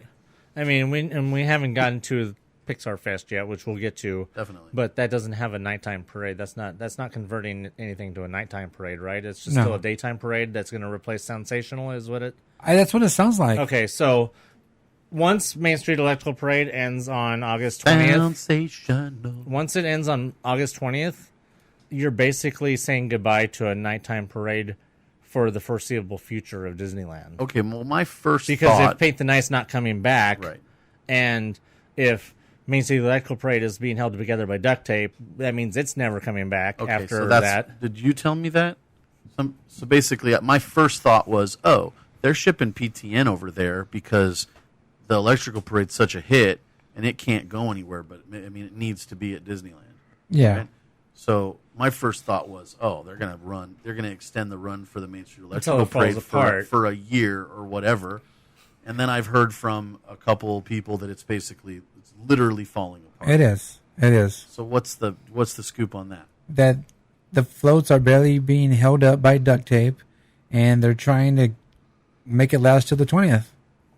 I got that from... It may not last that long. Yeah, I got that from parade people. I don't get them from trash guy. I got it from parade people who work on the parade. I got the same thing. Well, and people in characters with parade. Well, and last night we were waiting for the parade to go by because we were on our way to go to Fantasmic, and I told him, I'm like, does this sound? It doesn't even sound the same as it did the day it opened. It's starting to sound like weird to me. I can't describe how the parade. It sounded a lot of wah wah wah rather than because it doesn't even. I mean, because the Main Street Electrical Parade they brought back was not the Main Street Electrical Parade that left in '96. That's for sure. But it was pretty much the same show that was running in Florida for a very long time. Well, it is pretty much the same one that was in Florida, and it's kind of even a variation of the one that was in DCA, I assume. Did they bring the parade over here to milk it as much as possible before the thing fall apart? Yes. Did they know it was going to fall apart? Yes. Well, most of the floats, fell apart and coming over, but yeah, they just, the big reports were, Main Street Electrical Parade is coming back to retire, and that's it. And they wanted to have one last run at where it started. But I mean, so getting back to my whole point is that once Main Street Electrical Parade ends on August 20th, basically we're putting a nail in the coffin on nighttime parades for Disneyland until probably at least 2020 something. Maybe unless they go back to having at least one nighttime parade for the Christmas parade, that'd be cool. I do want to. That would be nice, but I do want to say that these daytime parades function really well at night, and they look fantastic with the lights on Main Street at night. Right. Remember the 24-hour event they did? They did Soundsational at 1 a.m. Yeah, it was like the best Soundsational I've ever seen. I don't even like parades that much, except for me. Yeah, so unless they do plan on doing Pixar Play Parade, having a more. Not just one or two do it during the day and then have one past dusk. 3 o'clock, 4 o'clock one, and then one at 7, or something like that Yeah. would be a They good could do it, idea. or even a 4 and a 9 right before the fireworks. Right. Just so to get everybody into that area. 2 birds, 1 stone. right. So unless something like that happens, like I said, we'll get to that in a minute. So unless something like that happens, we're basically saying goodbye to a nighttime, dedicated nighttime parade. Actually, we're saying goodbye to a dedicated nighttime parade for who knows how long. I mean, they could bring Paint the Night back, but if the point of them moving things to California Adventure is because California Adventure has capacity and we don't on this side. I say this side, but Disneyland doesn't. Right. That's the reason they're doing that. Wouldn't you say, Diggs? probably. Yeah, it's to take a lot of that pressure off in anticipation of the pressure that the Galaxy Edge 10 is going to bring to Disneyland. Galaxy Edge 17, I think. Oh, right. Well, Oh, it would have been 19 because it opens at 19. Yeah. So, yeah. But, I mean, because you definitely have to take that pressure off. And it is really the only reason to move Paint the Night to DCA. It's just, it's going to be a logistical nightmare. And I don't know if I would even want to be anywhere other than on Buena Vista Street to watch it. But any other last thoughts on Paint the Night? And then we'll move on to the next thing. Well, can we do this again? Yes, I'm ready to do it again. If we Can have to. I say that the last thing I want to say about Paint the Night leads into the horrible discussion that's coming. Paint the Night, I don't like the song, but it's some people will say that it's horribly remixed from the original Wreck-It Ralph version, but it's catchy and you can sing along to it and it's 100% Disney. I can sing along to it better than I can the new Fantasmic. But And that's my lead-in. we'll get into that. This new Fantasmic is not something that you can sing along to. Not anymore. It's choppy at best. We'll get to that. All right. So the next thing is that over in DCA, they announced that the Paradise Pier will be inevitably becoming known as Pixar Pier, which is pretty much what it should be because you already have the one ride over there, and there's always just Pixar stuff going on over there anyways. So the whole entire Paradise Pier will now become Pixar Pier, and you will have several different themed. All of your stores and shops and everything over there will become some sort of Pixar theme. Now, I don't know if that's how far that's going to extend. Now, is that going to go all the way to Screamin'? Is the Screamin' going to become Pixar themed? It's part of the pier. Or is it going to cut off just before Soarin'? And then, before Screamin', and Screamin' is just going to be a thing by itself? And is it going to come all the way around to, is it going to stop By just Mermaid, for right? instance, Is it going to come all the way to Mermaid, and it's going to absorb the Paradise Gardens? Well, there's 2 mermaids. There's the Mermaid Ride and there's the Mermaid Restaurant. Oh, right, the Mermaid. So will it come all the way up to the Mermaid Restaurant and stores, I or think- will it come all the way around to the Mermaid Ride? That's what I would think. It would probably only come just before the Italian restaurant. Is probably what I would think. Just right under there, right there, where you have that last time you go underneath the Screamin', where that one photo op usually is, or something like that. But so, you got more details on that over there? All right, so my thing is, when you're talking about that, are they going to change the sign that says Paradise Pier? Probably. The big one? Yeah. Yeah. But You mean over there when you're going on the pier? That's by the Right. Ariel Restaurant. Yeah.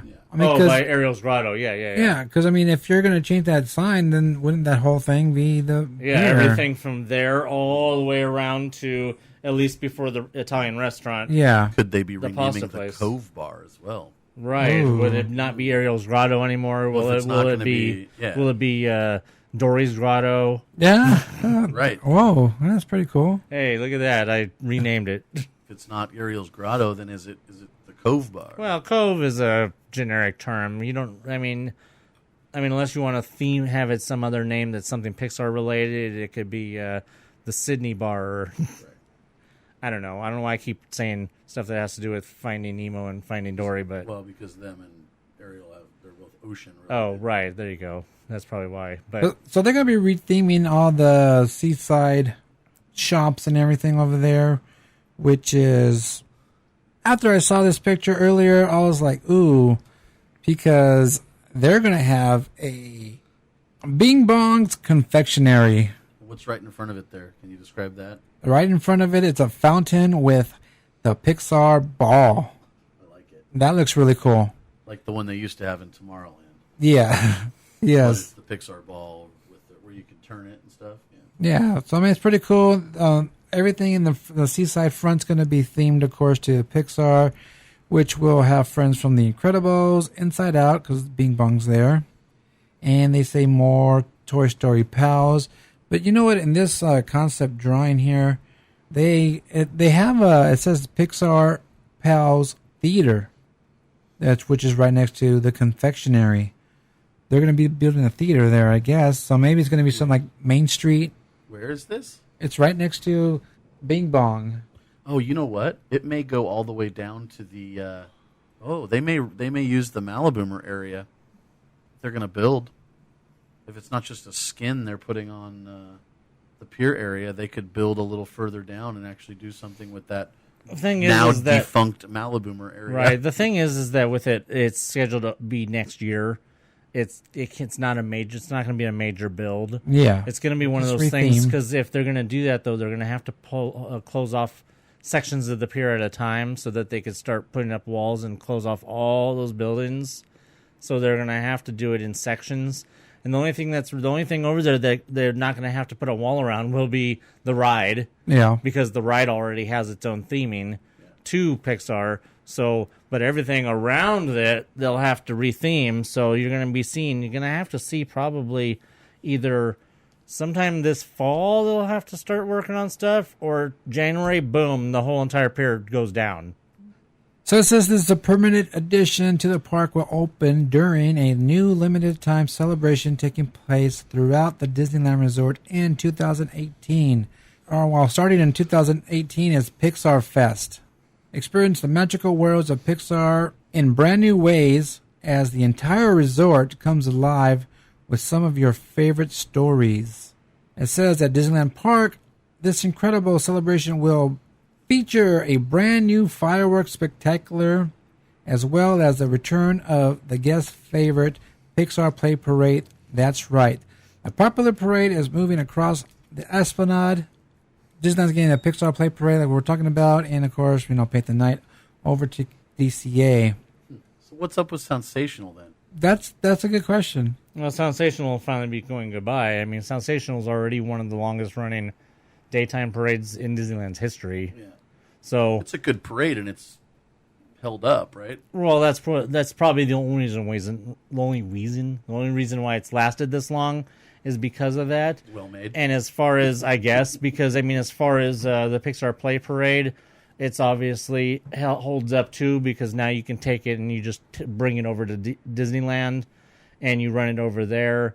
And like we said, you could have either, because what is the Pixar Play Parade only runs once a day? Yes. I mean, so you could obviously bring it over to Disneyland. You can run it twice a day, at least, like Sensational does, if not 3 times a day, if they want to go with the dusk or 8 to 9 p.m. extra. Or they could run one. Sensational at night because they know that looks good. Or they could run Sensational at night. That's an excellent point, because there's absolutely no mention of Sensational in any of these press articles. And if it was going away, they'd say something. You would think, but then at the Probably same time, not. you don't know, because they do have a habit of not saying things. So it's really hard to say what's going to happen, whether Sensational is going to go away completely or if it's going to be moved to night. But I mean, I would bet that with the way that things are being presented, it's just going to go away, and it's going to be in Ontario. And Pixar Play Parade, whether it's going to be the same parade, I don't see them doing the water in Disneyland, Why not? because you can't do it on Main Street. It would go into the shops. Which water? How much? They don't do a lot of water, do they? Because none of the shops none of the buildings are close enough on True. in DCA where when they do the water, it would be an issue. But unless they just don't do it while it's on Main Street, Well, they could do them. once it gets into like whole the first hub, part of the route, hub, stop for Main Street, and then do it again when they get in Town Square, right? Maybe or just by the, by the. because that water goes far. I mean, we've been way off the parade route, walking behind people, watching the parade, and then they'll shoot off those water cannons, and I'll get hit with water. And I'm behind people that are watching the parade. So that tells you how far those water goes sometimes. So it's really who knows what's going to happen with that. I mean, if they're going to add any floats. I mean, if it's going to Disneyland, it really should be a little bit longer parade. I would really like that if they have the Inside Out float still hanging around, that they should reincorporate the Inside Out. Haven't there been a couple over the years that they've put in temporarily and brought out? He would know about that more than I would, for sure. Brought what? Inside Out, and wasn't there another? Well, Inside Out wasn't even in the parade. It was a pre-parade float. Right, but they do a lot of promo floats, right? With Pixar? Pre-parade promo stuff? Just once. It's only with Inside Out? Just Inside Out, that was it? I thought there was another one. Because they would be stupid if they didn't bring it over to Disneyland and put the Inside Out float or put a brand new float in or something if they didn't expand on things like that. My next question is that with the Pixar Play Parade, is that going to become a problem during Christmas with the garland for next Christmas? Is it that tall? Well, I mean, the one that made them that they had to change at DCA because it was too tall, is that going to be also a problem with... Well, no, what happened was it was the Incredibles float with whatever that guy is, the machine. Syndrome. Yeah, and then he was on top. Right.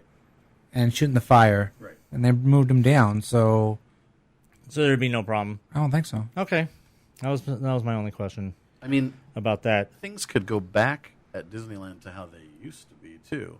Starting in November, they only do the Christmas parade, and it's the only one they do the entire season. That's true. You could just have the Pixar Fest go just during the summer and then go on hiatus during, or even just go away completely. Because I mean, you could have it go away because if they're going to bring like the Christmas fireworks will come during Christmas, so obviously the Pixar Fest fireworks won't be happening during Christmas, which he's going to talk about right now. Oh, so I haven't heard about this yet.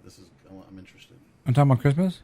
No. Fireworks. Yes, we're talking about Christmas. It's never too early. Hey, it looks like Christmas here because there's rendering here has some green fireworks, and it looks like, of course, if it's a Pixar Fest going on, it's going to be Pixar fireworks show.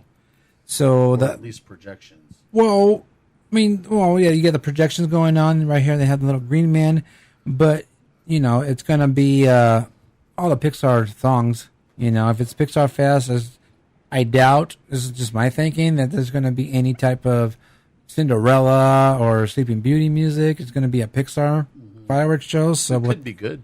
I believe it will be good. I'm kind of looking forward to it.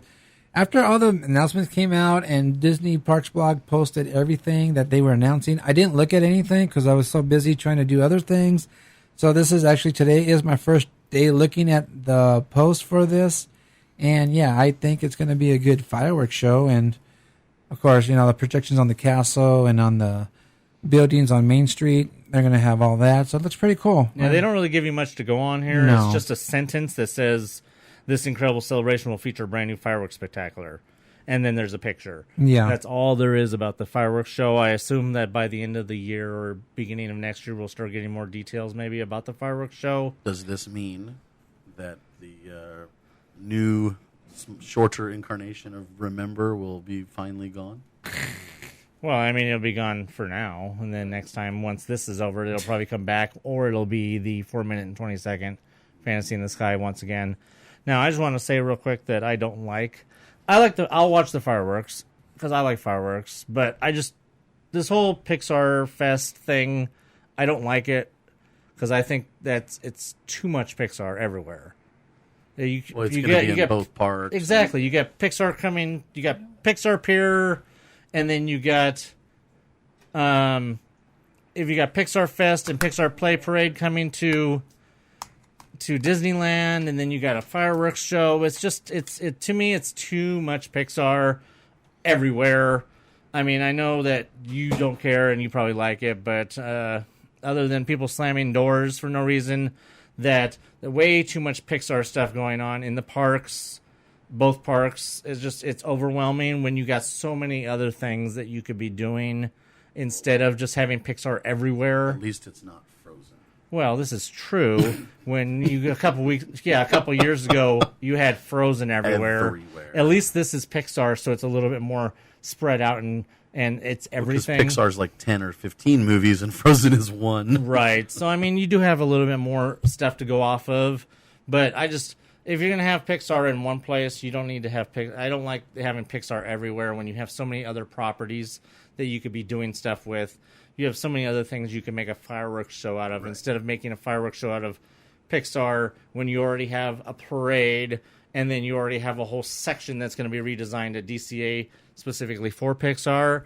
And then you have the Paint the Night, which has several Pixar components in it. Lots. Also. So it's to me, it's too much Pixar when you have so much. I mean, to put it where it would make sense to you, since I know that you probably think I'm stupid for not wanting all this, to put it in that way, there's so much other things that it seems a lot of classic Disney. There's a lot of classic Disney, which I've made so many points on this podcast about how Disney doesn't recognize their classicness. So to put all your eggs in one basket and have so many things Pixar going on throughout the whole resort, it just seems stupid when you have so much other things you could be making a fireworks show out of or whatever. I mean, it's just. I mean, I'm with you. I totally agree. Although I'm still kind of excited to see it. Well, I'll be excited to see the fireworks and stuff, but I mean, I just don't know how much I really would want to watch it over and over again, and then along with the Pixar play parade. My point isn't that I'm not going to like it. My point is that it's too much Pixar in parks that there's so many other things that they could be focusing on.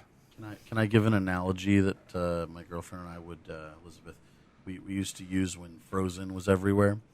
We would say that Frozen is like the guy in Mexico with the tequila bottle, the wet rag, and the whistle.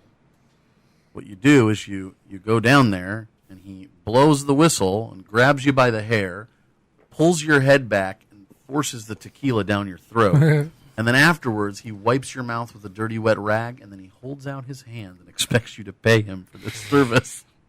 That is Frozen. At least 2 years ago at Disneyland. And in 2018, that will be Pixar. Yeah, and in 2019, that'll be Star Wars. Yes. All right, so moving on real fast, and we're going to go to Florida. I didn't have my passport. Oh, wait. Is Florida one of those states that you don't need a passport to go to Florida? All I know is that Florida's closer to the sun. All I know is they don't know how to vote down there. Hanging chads. Yes, there's a lot of hanging chads still around. Whoa. So, Florida, we got a lot of new announcements. Now, we don't usually talk about Florida here, but there's so many cool things coming to Florida, and especially with these guys going to Florida in October, that I just feel that we need to talk about some of these things, and with a lot of them being really cool, that hopefully a lot of us will be able to get to Florida at some point, because some of these things aren't even really predicted to open until around the 50th anniversary of Walt Disney World in 2021. So October of 2021. Right. So we're looking at a lot of these things specifically that aren't even going to open until then. But actually, the first thing I want to talk about is opening, what'd you say, next month? Yeah, July. It's, so I just want to... This month. Oh, this month. I think it's so this month. I just want to talk about real quick this that Mission Space will be getting at least a retheming of one of the tracks. Now, I'm not hugely familiar with Mission Space. I kind of got a quick rundown from Tim over here about it, and they didn't seem to give a whole lot of details, but it just made it sound like that at least one of the Mission Space routes would be changing to be more kid-friendly. Well, the theme for Mission Space is you get in the thing, there's 4 or 5 spots for your party to go, and everybody has, like, you're got a commander and a navigator and a pilot and a something. You know, there's 3 or 4 different, and a communicator or something right, like that. Which is probably what a Millennium Falcon ride will be similar to something like that. But in this case, there's a light effect and a heavy effect version. And they basically, I think they spin the thing in circles like a test pilot deal. Mm-hmm. And it simulates G-force on the heavy, and then the non-heavy side is, it's like orange and green or something. Right, so we're looking at the... just real quick, I thought they have given a date there, but there's no date I don't see a date on the Disney Parks blog. Oh, no? And I just said to stay tuned, or for changes and opening dates. 'Cause I thought I had seen something though about that coming up also. So, okay, well, we're not sure. We'll look into that and maybe get back to you guys next week, or if you guys have any further information about when Mission Space, the retheming of at least the what's being said, the green side, which I assume was the lower one. If I remember correctly. That it's the green side that's being rethemed. If you guys have any further information about when that's supposed to open, email us, mousepire@gmail.com. But they're going to be retheming that to be a little bit more kid-friendly. The Imagineer that was talking about it equated it to being more of a Soarin' around Earth. So they compared it to Soarin'. Instead of being Soarin' around whatever, you're going to be soaring around the Earth. So it sounds like they're going to be toning it down quite a bit from what you describe it as, if they're going to be making it where actually kids can get on and ride it and people not die. So, well, no death is a good thing. They haven't mentioned any. I don't see anything here about what they're doing with the orange side. So if you guys have any information about the orange side, yes. Diggs is raising his hand. All it says here is that they're going to update the orange side, the orange mission. Okay, so maybe the orange mission might just get a retheme and be similar, but it's still going to be rough. So, like I said, if anybody else has any further information about the Mission Space retheming, email us. And then in addition to Mission Space retheming itself, Mission Space is getting a brand new restaurant that they're going to build right next door, which if you guys have a chance to look at the concept art of that, it looks really cool. It looks like it's going to have a big window where it just looks like you're looking out into space. It'll be really cool how I want to know how they'll do that. It'll have to be some sort of depth thing where it's either a projection or it's an actual window with some sort of rear projection on a wall outside of the window or something like that. So that'll be really cool. Either way sounds rad. Right. So I would be actually really excited about. I would forget going on Mission Space. I just want to eat at the damn restaurant. So that'll be really cool. Now, one of the that's over at Epcot. Staying at Epcot, we got the announcement that over in France that there will be a Ratatouille ride coming. I've been on the Ratatouille ride at Disneyland Paris. It's awesome. And I hear that it's supposed to be, I guess, based on that ride, because you get shrunk down in that ride. Is that? Yeah, something like that. You get shrunk down, or you're already shrunken, or something like that. Lines, but because I know the concept of this ride is that you will shrink down to Remy size and you will go around the kitchens or something. Mm-hmm. So that is and that's trackless. So it's like Luigi's. Luigi's is the worst example of trackless, but yes. Winnie the Pooh in Tokyo. Oh, okay, yes. Ratatouille in right. Paris. I think maybe the Iron Man ride in Hong Kong is trackless. I could be wrong. Okay. But yeah, this would be along those lines, right? So yeah, that's cool, and that's actually going to be getting its own space, so you don't have to worry about that replacing a favorite ride of yours. Because speaking of replacing favorite rides, if anybody's favorite ride is Universe of Energy presented by Ellen, well, you can kiss that ride goodbye. Oh, and also getting back to Ratatouille, I didn't see any word on when that's supposed to be opening. If anybody has any information on some of these Walt Disney World ones, when they're supposed to open. Is there an email? mousepire@gmail.com. Thanks for asking. So, yes, the Universe of Energy ride, which a lot of people skip. Really have no problem with that ride going away because it really doesn't jive with the whole concept of Epcot anyways. I think it's like 45 minutes long. And nobody really cares about the learning about a bunch of energy sources that we shouldn't be using in the United States anyways. I will say that Epcot is the largest theme park that has the least amount of attractions anyone's ever seen. I think I counted recently, the other day we were counting, and it's something like 6 attractions in the whole park. And most of them are on the Future World side. So for them to be adding anything into the World Showcase is an awesome addition. Well, especially since Ratatouille will be getting its own space and it's not replacing something, right, as opposed to the Frozen ride, which replaced replaced Maelstrom, or as I said, the Universe of Energy ride presented by Ellen, which will be replaced by an e-ticket Guardians of the Galaxy ride. Now, I've heard a little. Do you know about this, Diggs? Did they talk about it in the panel? Yeah, they showed a little clip or something. What my friend told me was that it's like Peter Quill is still a child. Yes, it's based off of a throwaway line in Guardians of the Galaxy 2 where Peter Quill mentions that he visited Epcot as a child, and he has a picture of himself in front of Spaceship Earth, and it's going to be based on that. Now, I don't know if it's going to be some sort of time travel story where the Guardians go back to keep somebody from going back in time and killing young Peter Quill or something like that, or something Back to the Future related. You didn't see this? Or I saw it, but or if Sam Beckett's going to be jumping into himself and it's going to be Quantum Leap or something like that. I don't know. Now, hey, any Scott Bakula is a good thing with me. So Unless it's on NCIS. oh, hey, I like that show. So yes, the Guardians of the Galaxy ride will be cool. I liked the concept art of it. It looks really cool because there's a Nova Corps spaceship that they show a picture of a Nova Corps spaceship out in front. You have concept art? Yes, there is concept art for that. That looks really cool. Let me see if I can find that to show this guy. He's somewhere. Show me later, too. Yeah, I can also show you later because I don't see it right away. But yes, there's definitely, and then they will most likely be having. They did show Groot walking around, so you will definitely have some meet and greets over there. Most likely your meet and greets with the Guardians of the Galaxy people, wherever they are now, they will move over there at some point. Is it appropriate to have Groot doing meet and greets in the park?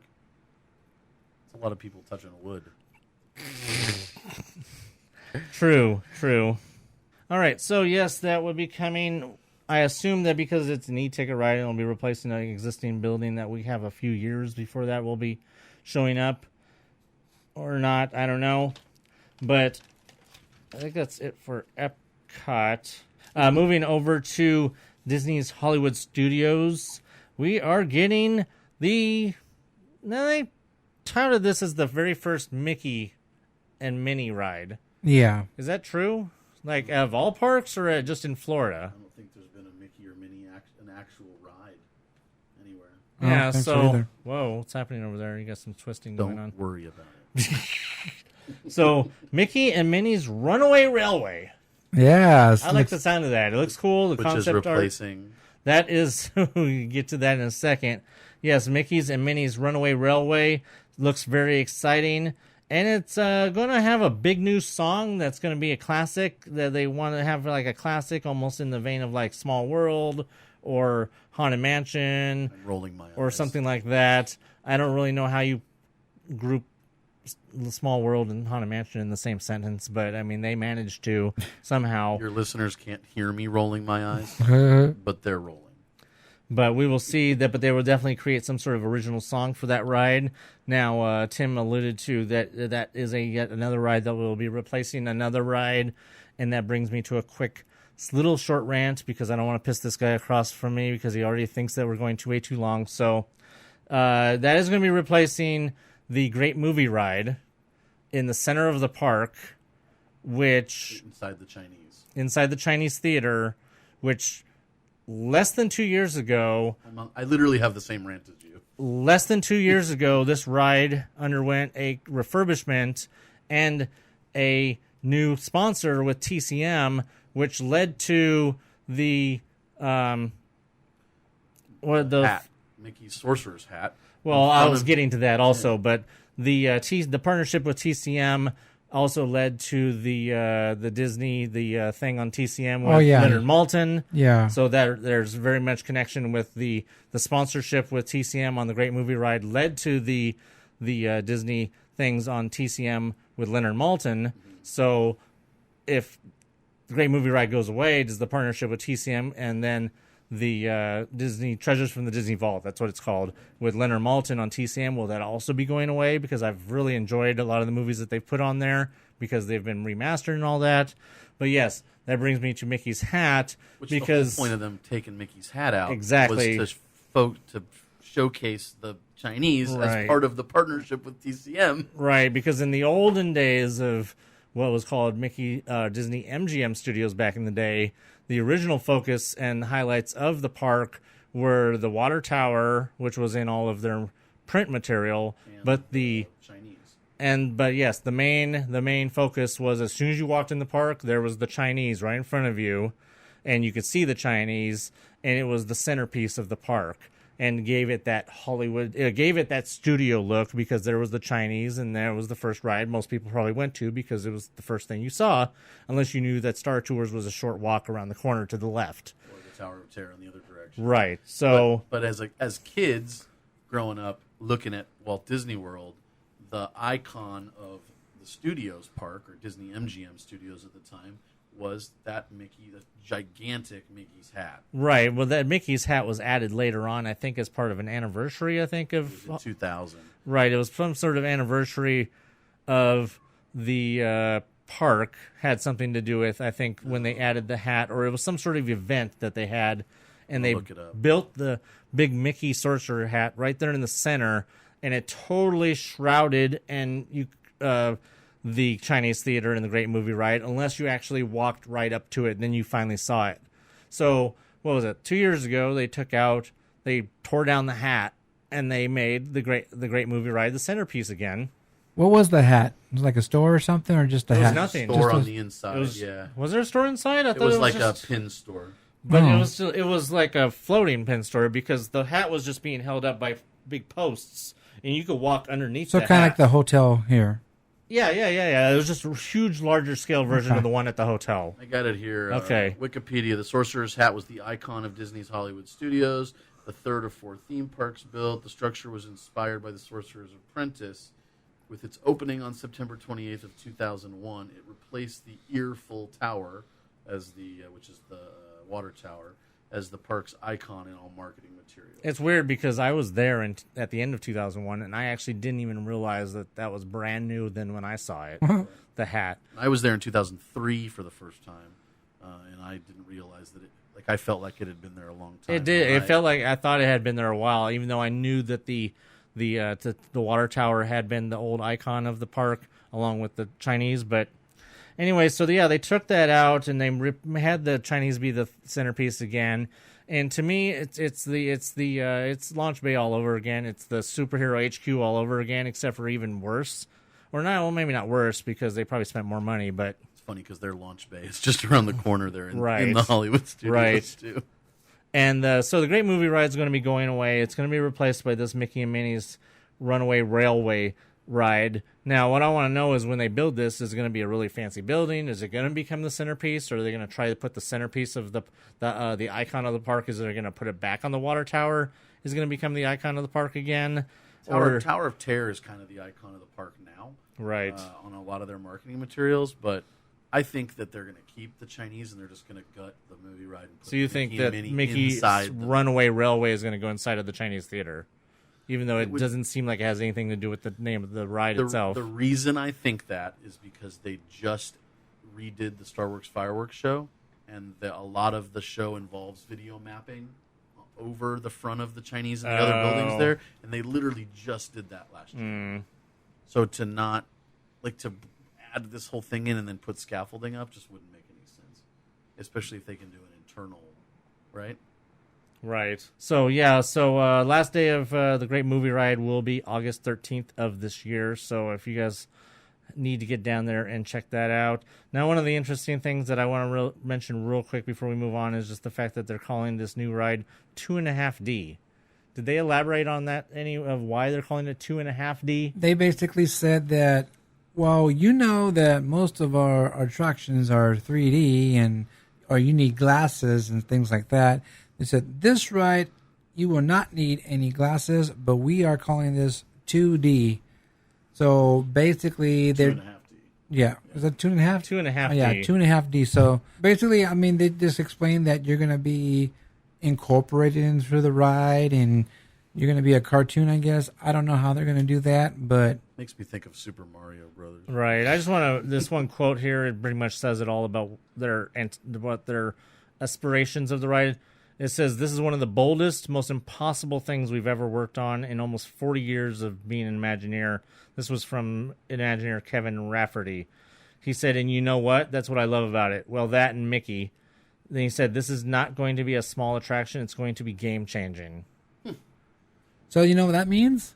It means it's probably going to break down a lot. The only thing that I don't like about it is it's based on that animation I don't like. That's the only thing that probably bothers New Mickey. the new Mickey cartoons. It's the only thing that probably really bothers me about it. Otherwise, it's something that I would really look forward to going on whenever I make it back to Florida. So, cool. That's now staying with Hollywood Studios. I just want to mention real quick that we did get, where there has been lots of talk about Toy Story Land. We mentioned, of course, that was first announced back at D23 in 2015. We talked about that at length, along with the announcement of Star Wars Land, that we do have now that Toy Story Land will be opening for next summer of 2018, and that will be in the back there of Hollywood Studios. So anybody planning trips for next summer for Walt Disney World, you got that to look forward to. Finally, a new coaster credit. Yeah.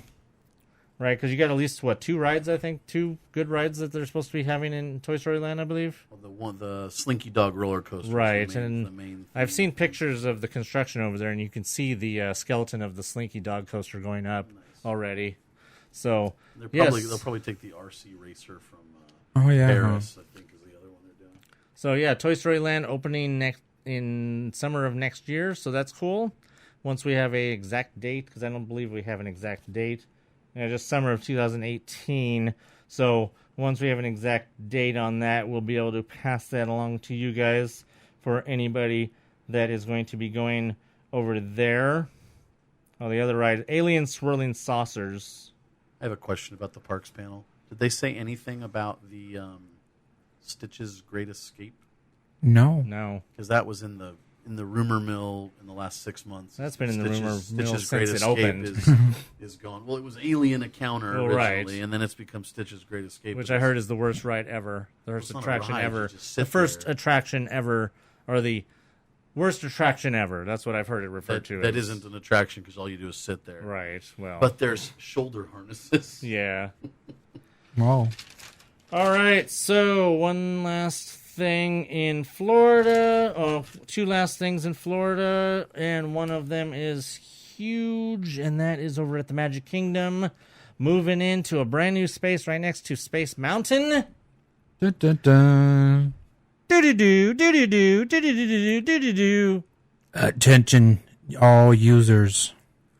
Yes, Tron from Shanghai, the infamous Tron ride from Shanghai that everybody loves, that we talked about at length when Shanghai opened, and at D23 last time, because we saw lots of concept art and amazing models and stuff of that. That ride will be coming to Magic Kingdom, and the only word of that one is the one that's what I mentioned earlier, is that they want it to be open sometime around the 50th of Walt Disney World. So you're looking at somewhere by 2021 is when Tron will open. So, well, they stole in Shanghai. They stole our mine train, or Florida's mine train, right? So we should steal their Tron ride. Right, true.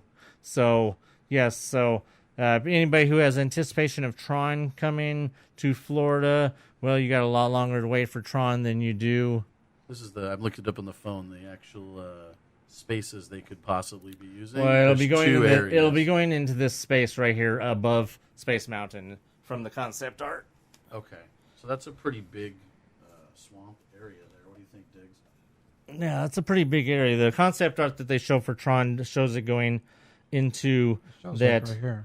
area just north of the Space Mountain. I mean, that's so, like twice the size of Space Mountain. But we got a long time. We'll probably have a good 2 years of Galaxy's Edge experience, of hanging out at Galaxy's Edge before that even opens. So. And who knows, may even have visited the other Galaxy's Edge in Florida before Tron even opens. Or hopefully they decide to put this Tron ride in. They'll actually run into the Tron movie, too. That would be nice. And then one last thing in Florida I just want to mention is the announcement of this all-immersive Star Wars resort that none of us will ever probably see. That none of us will probably ever get to go to because it's going to be out of our price range. We'll all get to take Disney cruises before that ever happens, because there's been rumors of $650 a night, minimum of 2 nights, but that it does include it is like a cruise where it includes everything. It even includes wardrobe. That's how immersive that this is going to be, that they're going to provide you with wardrobe. I hope they got all them fat sizes for me and Bubba. They're going to have to. So, yes, it is immersive down to the fact that they're going to be providing you with wardrobe. I assume all food, entertainment, everything is going to be included in the base price. But there will probably be several different packages and stuff.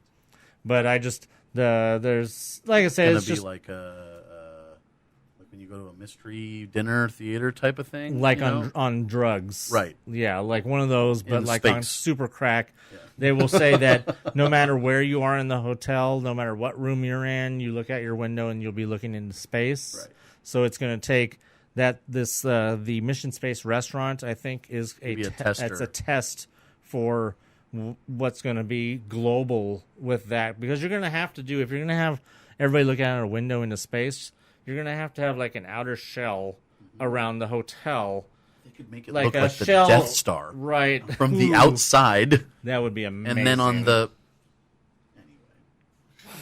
So you're going to have to build like the actual building, and then you're going to have to build another shell on the outside just to be able to have the projections or whatever that's going to have everybody be able to see into space no matter what window you look out of, because it's going to be basically taking Star Wars Land or Galaxy's Edge or whatever, and the immersiveness of that, but taking it to the next level where when you look, no matter where you look, you're still in that environment, rather than the fact that you could look around and once you're in Galaxy's Edge, and you'll still be able to probably see Matterhorn, or, well, you maybe not. I don't know. We don't know how it's going to work out once you get in there, but there's a one-season TV show on Netflix called Ascension, I believe it's called, and it's like they build a ship that's supposed to go into space. Oh, that was 3 episodes. That was great. And yeah, it's like, but it's not really in space. They think they're in space. They think they're in space for 50 years, but there's a shell on the outside where there's projections. He knows what I'm talking about.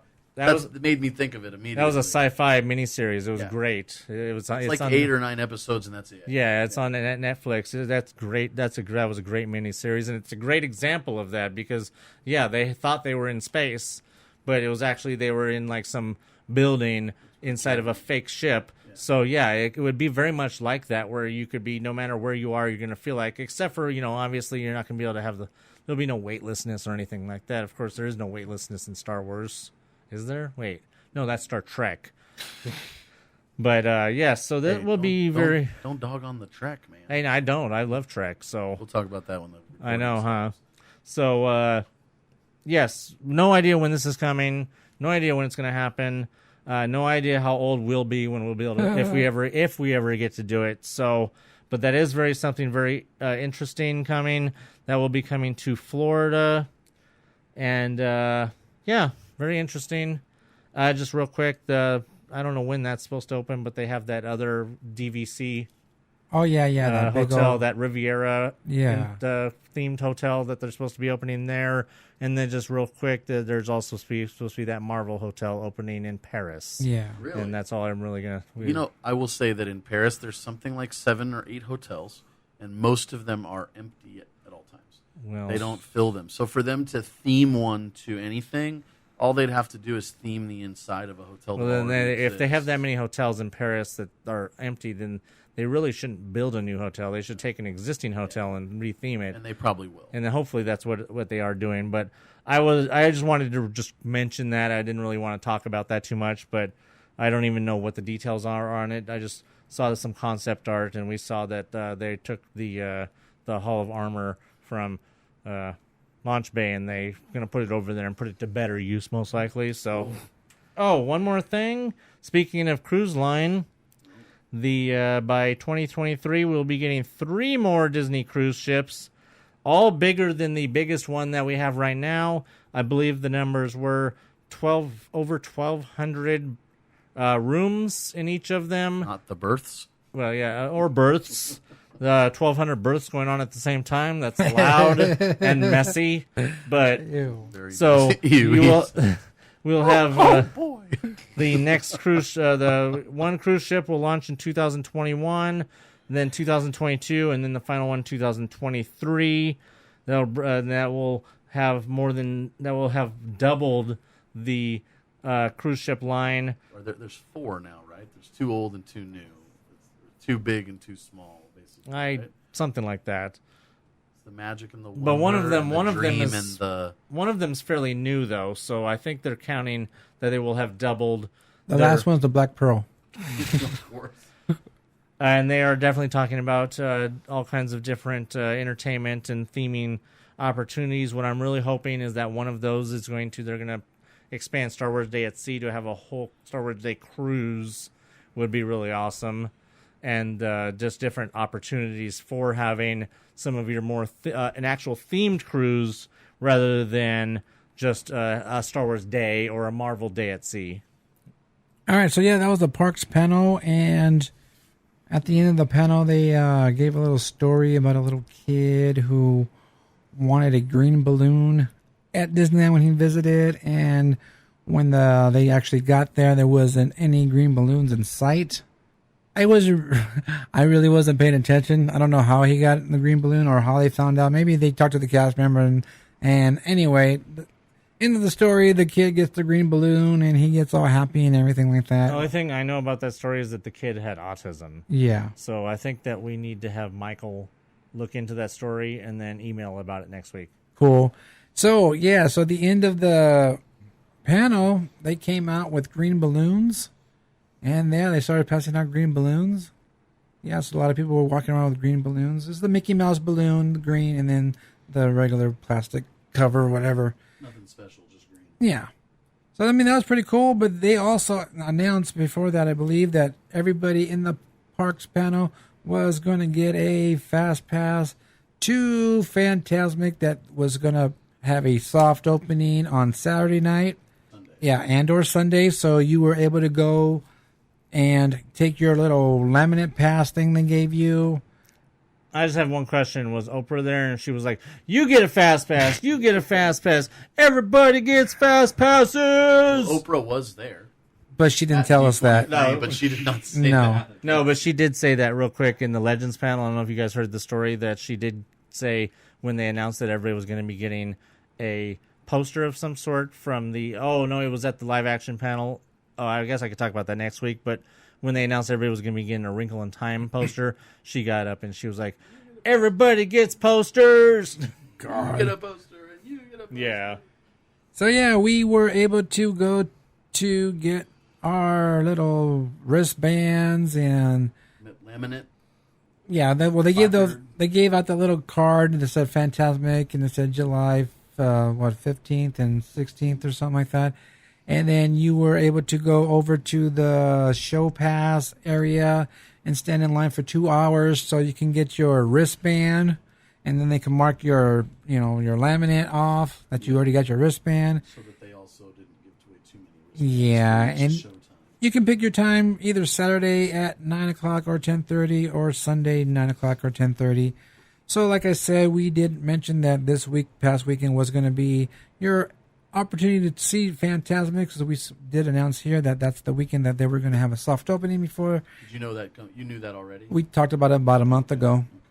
So last week we actually say, well, we don't see why they wouldn't do it considering D23 is here and you have all the Disney brass here and they're going to want to see the show, especially the ones from Florida. So yeah, Shadow and I, we picked Saturday, of course. We're going to watch the very, very first Fantasmic. Well, you want the bad news or the really bad news? Warning, warning. From this point on, there will be spoilers about Fantasmic. You have been warned.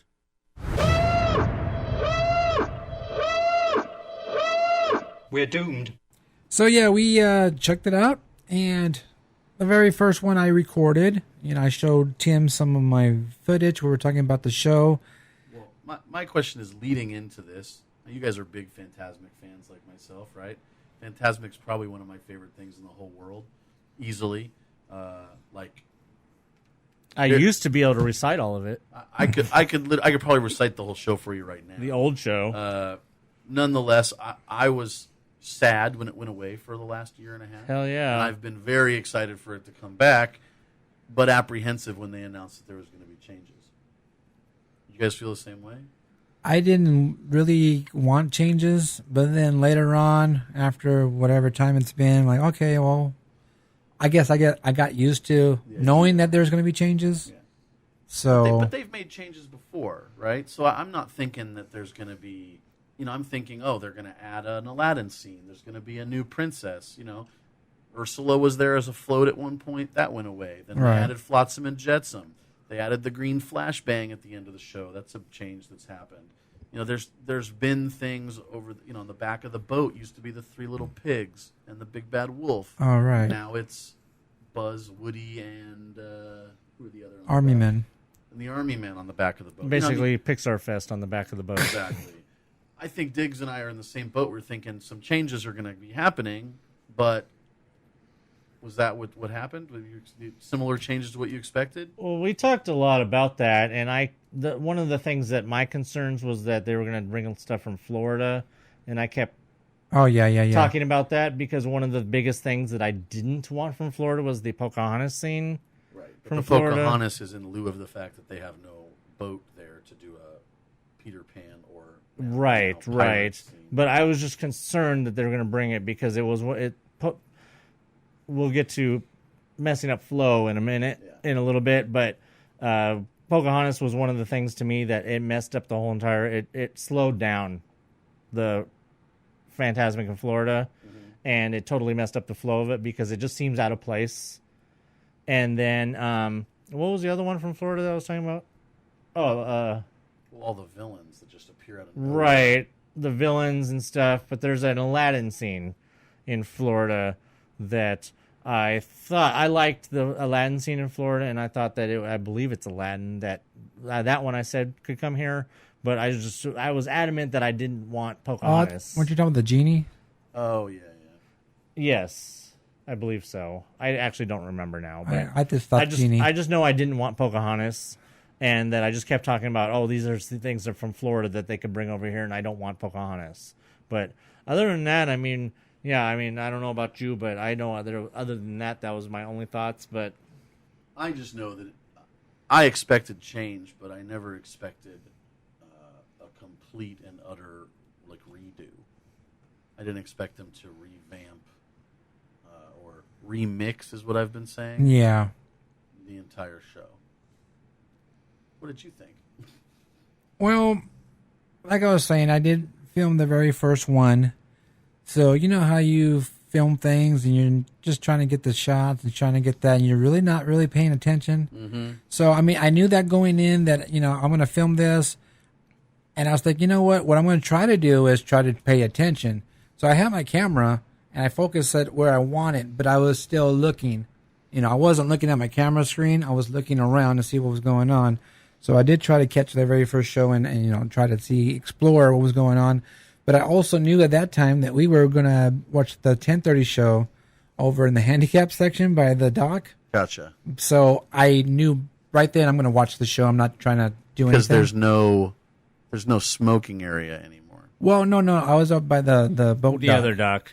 By the petrified tree. Oh, on the other side. Yes. Okay. So other side. we knew that we were going to go watch the 10:30 over there. So I knew I'll be able to watch it and pay attention. There's a lot of things I like about the show. Like what? Lighting, the effects.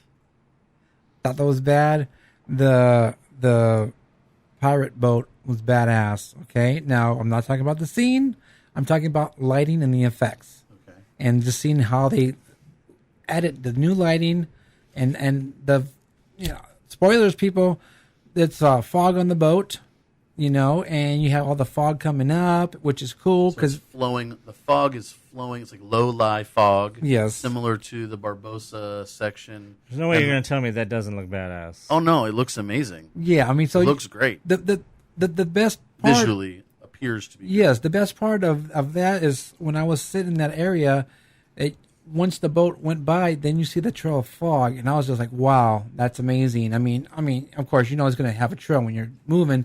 But just the effect, and then watching the lighting on there. And you're really only going to see that from the Big Thunder side of the yes. Of the viewing area. Yeah, so I thought that was awesome. The lighting is awesome. The show is a lighting wise is great. And real quick about the pirate boat is that we're all very glad that they decided to abandon the whole projection on the boat thing that they had originally planned on doing. To make I don't know if they abandoned it. I mean, It may just not be working yet. I mean, because we've been talking about the projection on the boat is not working. They're testing it every day, and it's not working. They can't get the timing right. We've been talking about that, but when I was talking to someone, they just said, "Oh, well, as soon as they figure out how to do that, or when that appears or something like that to that effect," then that made me think, "Oh, well, are they still trying to put the, projections on there?" I don't know. I don't have it in concrete fact, but that was what was told to me. I would be happy if whatever it is right now, it stays the way it is as far as the lighting of the boat of the ship. It'd be fine if it stayed the way it is. And they don't need to get fancy with any kind of weird projections and stuff on the ship because they don't really need it. To me, the pirate ship visually looks perfect the way it is. It does. I agree. So they don't need any kind of projections or anything. Now let me get to what I don't like about the lighting. Too much rainbows. Okay, now they put brand new water fountains for the show, the same ones they use for World of Colors. The ones that move around and then project the lighting. So those are pretty cool new addition, but there's too much rainbow colors going on. I mean, that's one thing I didn't like about the lighting, and I told my lighting guy that. I don't like all of the colors, too much rainbow color going on. But other than that, I think it's awesome. And like I said, this is about the lighting and the effects. The lighting and the effects are good. I'll agree with that. Probably one of the only things that nobody can really complain about too much. I will say that I think that the show, effect-wise, it's over-animated. Now, we're talking about the projections on the... It's called video mapping. Yeah. That's projection mapping. Yeah, projection. Now they call it projection mapping. Yeah, so you have a lot of projection going on the house, the cabin, whatever it's called, the stage. We'll just say the stage. Some of it overdone. Some of it's good, but I do agree there's some of it that is overdone. I just want to say my favorite bit of projection mapping is the beginning where you have the lights come towards the center, and then you have the beam of light. Yeah. Which would have been a really cool addition to see if that was one of the only things that they added. If that was one of the only things, because that little build up at the beginning and then the light coming out, it reminds me of something. I just can't really think of what it is. It's just, you know what? It reminds me of the movie 2010 when the Russian guy is in his little spaceship and he's going over the monolith. And then you see the lights. Have you ever seen 2010? No? Anybody? No. He's over top of the monolith, and you see a bunch of lights and stuff start flashing around, and then they start coming together, and then all of a sudden there's this big beam, and it takes out the spaceship with the dude in it. Cool. But it reminded me of that, how the lights come together, and then the beam come out. Stuff like that. I mean, these are the kind of additions that we would expect to see added to a show like Fantasmic. Right. That would add to it. Well, because you knew that when you got the projections for the 60th, we knew that was going to open up new doors. And we even talked about it after the after the 60th. We knew that once you had that projection technology that we knew that Halloween was going to end up using it. We just didn't know what extent that it would be. He was actually surprised at how much Halloween ended up using the projection system. And then they just kept... Everything is now going to get the. I'm surprised that World of Color doesn't use that projection mapping more. When you spend $20,000 on a projector, you better get the use out of it. Right. And True. I just want to say real quick, since I brung up the $20,000, that can you imagine how much they actually spent on all the new equipment they got? Okay, because I mean, just for example, at Knott's Berry Farm, when they have their little shows, for the summer shows, and they have all the lighting and stuff. They rent that equipment for the time period. Well, Disney's not going to rent this equipment since the show is forever. And I just want to say that if you guys have seen Fantasmic or seen a scene when Mickey's on the stage and doing the fireworks out of his fingers, there's 6 lights back there. Those lights are $12,000 each. So yeah, just those 6 lights. Okay, so think about all the new lighting they put on the new truss, which is part of my. We can circle back to it. Part of my issue is the money that they spent on putting all this together. Yeah. It's crazy. Millions, I'm sure. Oh, yeah. So anyway, you watched the show for the first time, and then you stuck around and you watched it a second time. You were there as well? I was there also for the 9 o'clock show. I wasn't front and center like he was, but actually without even needing a fast pass, I was actually get over there by the old smoking section on the left there that you had referred to. I was actually able to just get over there and then just walk right up, like literally right when Fantasmic was starting at 9 o'clock. I just walked right into that section without a fast pass, so that wasn't too bad. So I was able to watch the first show. I didn't watch the second one, but then we did see it all together again last night. So I have seen it twice now from slightly different positions. I was able to see more of the stage stuff yesterday, so that was actually my first time seeing a lot of the projection mapping was yesterday. I was able to get a little bit more better perspective on some of the effects that you guys were talking about on the second viewing yesterday. Well, I don't know about yesterday, but I wanted to say that I was sleeping during the Saturday shows. D23 killed me, and Saturday night, we actually left early on Saturday afternoon, went home, slept, and Sunday came around, and I thought, my friend Jesse's here. Let's stick around. It's already 5, 6 o'clock. Let's stick around. We'll get some dinner, and we'll go watch Fantasmic, right? I know we don't, because we were going to go on Monday, get Fast Pass early in the morning. After our weekend, I thought, it's a bad idea. Let's just power through an extra couple hours now and do it that way. And the thing about Fast Passes real quick is that I've seen the show twice now, and I didn't even need Fast Passes either time. And I mean, the first time it wasn't really great. Like I said, I couldn't see the stage, but it was good enough where I got the idea of the show.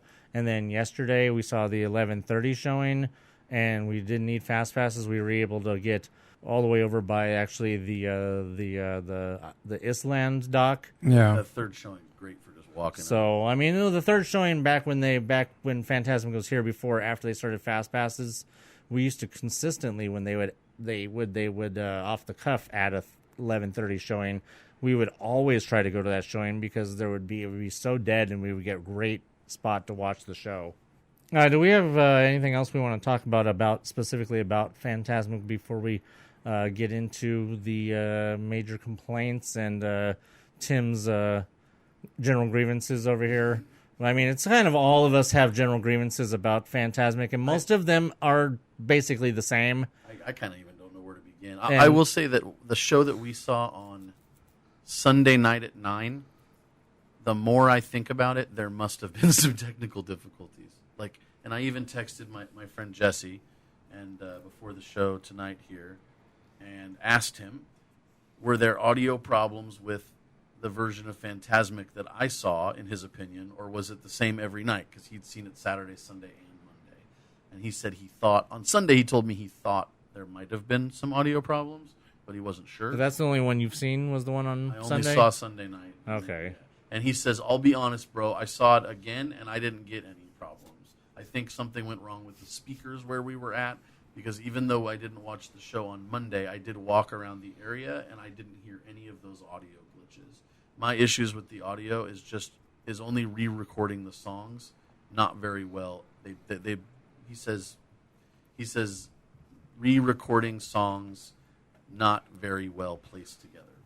He's saying that they don't fit together, basically. Right. Well, let's just get into something real quick, because we had gotten word, Diggs had gotten word leading up to last week from people who had been privy to rehearsals that there was flow issues with the show. There's absolute major flow issues. Well, I mean, at the show time, doesn't flow at all. At the time, all we had was the word of some people who had seen rehearsals, and I asked him. Well, I just want to make sure that these are tech people. Right. No, I understand that. I'm just people with experience dealing with audio and visual. Right. I mean, I don't know who exactly these people are. I mean, all I know is they're not Main Street store cast members. Right. Yes. I mean, I figured that obviously if they're around to see rehearsals, they're allowed to be there, so they must be people connected to the show. But, I mean, I had to ask him anyways. I said, are these people who you trust their opinion about this, that if they're saying that there's a flow issue, that there's actually a flow issue? And he said yes. And I'm like, well, I'm thinking to myself, well, all we could do is hope that they're just being a little bit too critical of the show and that that's not the case. But it is. is. But unfortunately, it is 100% true that is basically all of us have a consensus opinion that there is major flow issues with the show. I just want to say that when I told Anthony about this, that there some The critical. flow issues, yeah. No, I didn't say flow issues. I just said there's some. I'm hearing bad reviews about the show. I didn't want to tell him what it was because I wanted him to see it. Yeah. But what was it? What was it?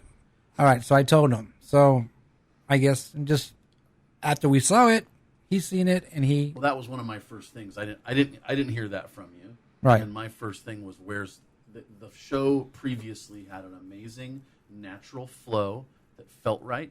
It felt like you were being taken on a journey. There were high points and lows, and that's all just gone. It's not lacking in some areas. But the beats all hit and went with each other before. Yeah, before all of your from scene to scene to scene to scene to scene, it all seamlessly the transitions were there. Right, or as Michael says, transactions. Okay, Michael. Nonetheless, it went well. It was seamless, and it flowed perfectly and naturally, and right, in a natural way. Right, and now it simply doesn't. It simply doesn't because they're taking a lot of scenes that were there before, and you're shoehorning in new stuff in between, and then you're taking things and moving them like forward, and then you're taking other stuff and moving it backwards, and you're inserting stuff and everything that in a show that flowed so well for over 20 years, for almost 25 years, that flowed so well that it's really hard for you to try and, I mean, you almost would have to rewrite the whole entire show. Which is basically what they did, but without new words. But they didn't do that because if they had rewritten the whole show, it would flow correctly like it's supposed to, and the transitions would be amazing like they were before. Because otherwise, they didn't rewrite the whole show because obviously it's not happening, and they would know that if they had rewritten it, then those transitions that aren't working, they would have just rewritten the whole scene where those transitions aren't working to make it work. But instead, they didn't rewrite that. They didn't rewrite the music. They just kind of just, okay, well, we're just going to... It would be like this guy over here editing the podcast, and...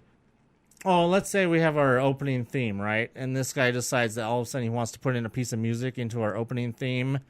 But as opposed to all the effort that we put into when we first come up with the opening theme, despite the fact that we had to we took a bunch of stuff out, if he wanted to take something and put something into the theme that doesn't quite flow, then it's going to be noticeable. But he's not going to do it without rewriting the whole theme. Right. This is what I said in a couple posts I made online. I said the show honestly sounded like it was remixed by someone that didn't have even the slightest understanding of sound or music or what makes something appealing to the ear. and I feel really strongly by that statement, although I understand that a lot of people really love this thing. I don't know those people. I mean, if you go on to some of the posts that I've made on Facebook, people are saying that they love the show.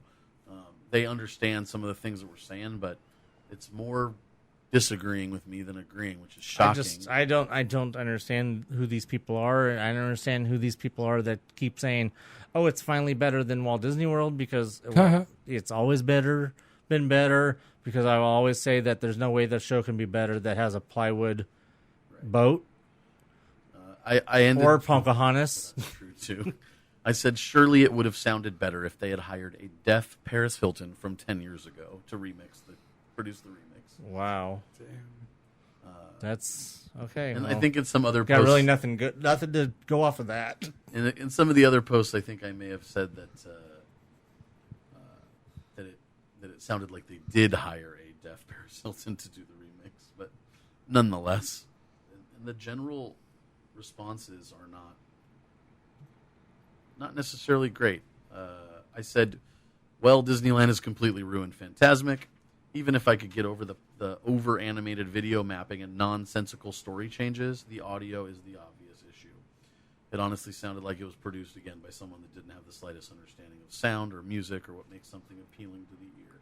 And the perfect example of this is the audio music that accompanies the new Princess Float, spoiler alert, Rapunzel, with I See the Light from Tangled, which replaces Snow White. Yes, again, spoiler alert, Snow White's gone. Even during this part of the show, they used by far the worst remixed version and the worst person's voice. The singer's not very good. And you know what? When they announced that Tangled Rapunzel was going to be coming to the show, I was very excited because I think that's one of the best Disney songs ever made. I figured that Rapunzel was going to replace somebody in the princess sequence. I figured that it would probably be Snow White because it's Snow White always, even though it, once again back to transition flow. Musically, it flowed great going from the Ariel song into Someday My Prince Will Come, even if it is only 2 lines of the song, and then back to Beauty and the Beast. Right. But it flowed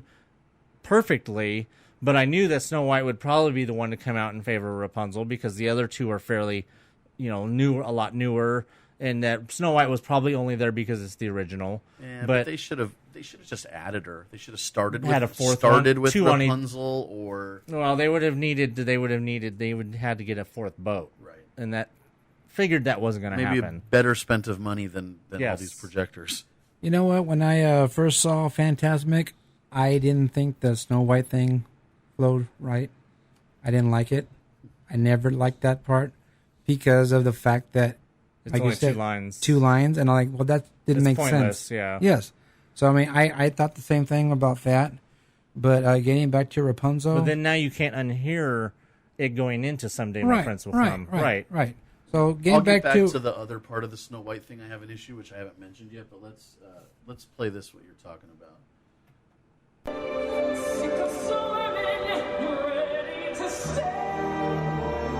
That's the end of Ariel.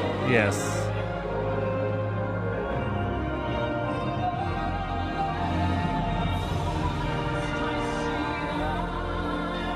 Choppy. Well, it takes too long to transition, where before you had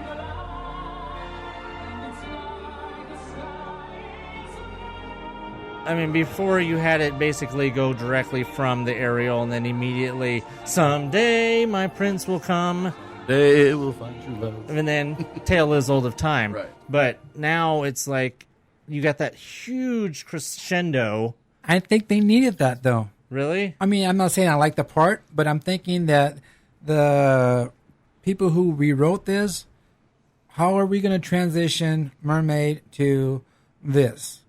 And the score supervisor says, let's build a crescendo here. And then you make that crescendo, and then boom, you're into. The only thing though that makes that doesn't make that work though is that if you had a crescendo in between Beauty and the Beast and Ariel, but there is none. There's a don't have that. There's a smooth transition from Beauty and the Beast into Ariel, just like there was a smooth transition from Ariel into. I keep saying Ariel because I don't remember the name of that song, but not that song. But there was a smooth transition into Snow White. As little as Snow White was, it was still a smooth transition. Where if they had added a crescendo in between Beauty and the Beast and Ariel, then it would make the crescendo before Tangled. It would flow better. Not seem as obvious and everything. And then, of course, or if they'd had a better vocalist, right? Tie all those songs together, well, right? Because then that's the other thing in such a way that made sense. The vocals on it just don't even seem to match the tone and the level of the vocals from the previous 2 songs. It's like going from Bjork to Celine Dion or something. Okay, that's like weird. I believe Ron Colvard and Melissa Atwell are the ones responsible that reimagined and re-recorded the score. My worst enemies. So just who are they? They're the ones that reimagined and re-recorded the score. Okay, so we don't know who they are, like specifically, or any background on them. No. Okay, I was just wondering. I want to just mention real quick that one of the things that also, besides the music on the Rapunzel float, the Tangled float, that throws me off is how all of a sudden that one goes into like a completely different bright orange. I missed that. You didn't notice that as soon as that music comes on, it's a blue float, just like the others when it comes around. But then once the music hits and it goes into the Tangled song, it turns into this bright, super orange. Oh, yeah. Where none of the other ones do that. They just kind of stay the same. Okay, well let's talk about that. Focus. That has to do with lighting. Well, I'm sure it does. It's also on the float itself. It's the do-jiggers. Yeah, I mean that's Is that a technical term? yes. Yes, of Here course it it is. Here it is. I mean that has to do with lighting, and they put all those lanterns and everything on the stage. Oh, I agree with that. But if they're gonna change the colors and have the colors be all bright and stuff on one float, they should have kept it consistent and done the other two floats. Agreed. That's or as each float is featured, it lights up and then the light changes to the next. Yes, exactly. I want to make one more comment that I've noted that I saw people commenting on, and I did not understand what they were talking about because I kept seeing people refer to set two lifts, and I did not understand what people kept saying. What two lifts? What the hell are you talking about? Because Flynn does two lifts of Rapunzel on the float. They don't dance. He just spins. He just spins around, but he lifts her up twice, and apparently that's a big thing for some people. Because I don't know if it's maybe a technical thing that maybe it's hard to do that on a moving float. I don't know, or something like that. But I know that there is. I have seen several instances of people making a big deal about how. Oh my God! He lifts her up twice. He lifts her up about how there's two lifts because I keep seeing mentions of two lifts. Oh my God, two lifts! I'll use this. If anybody out there understands, has a reason, or can tell us, Dylan, you probably don't even listen to the podcast, but that's fine, because I know he's one of the one who's commented on it. But if anybody out there understands why her being lifted up twice or doing the two lifts is significant, email us, mousepire@gmail.com. All right, let me just say real quick, because it's not even a lift. She just runs and jumps up, and he just goes, takes her momentum. I don't know. That's a lift. But yeah. It might be different by show. Maybe some shows there's more of a lift, a second lift than some others. I don't know. It's always a little different. I just know that there's been people mentioning two lifts, and if anybody, like I said, if anybody knows what the significance of that is or why it's such a big deal, please let us know, because we're obviously ignorant to lifts.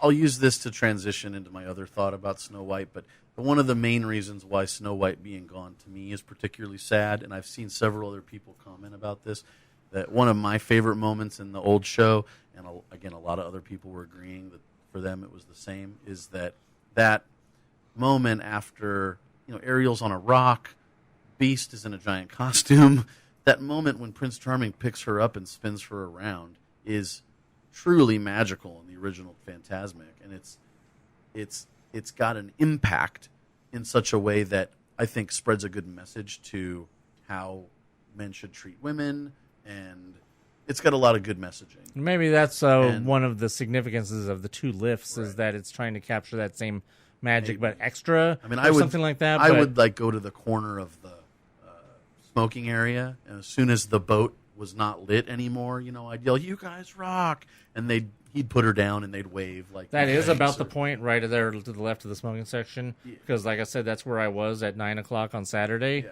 That is the exact moment where the light goes out, because I was standing there, I was waiting for it to get right in front of me to take a picture, and then the freaking light goes out. Exactly the spot. So exactly right there to the left of the smoking section where their light goes out.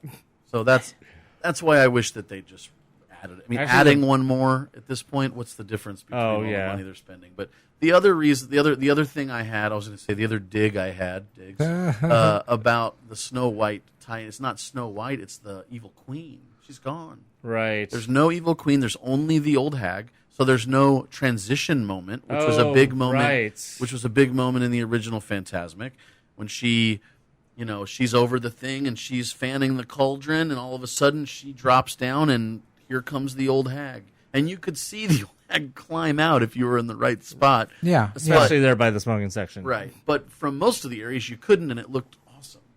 And here she is, and then all of a sudden that leads into evil queen. I'm sorry, let me stop for a second. It's Snow White, and that's another reason why she was there. It's Snow White leads into evil queen, leads into old hag, leads into magic mirror. No. Right, because now you don't And have again, that's what you call flow. Yes. Right, because now you don't have it go from Snow White to slave in the magic mirror. Right. Through wind and darkness, I summon thee. Which Speak! is why those lines are different. How does it go this time? Bring the magic Now mirror it up? just straight from Tangled into what? the mirror talking. Makes no sense.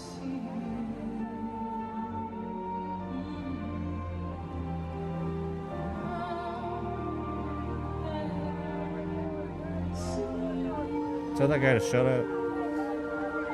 Here it comes.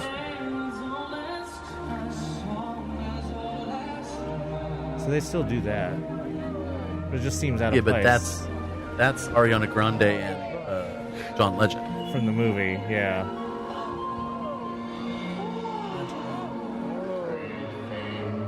See, it just goes straight to the magic mirror talking. Oh, Mickey's making some orgasm noises first, though. There he goes again, getting his rocks off. This magic mirror voice is pathetic. There's no impact.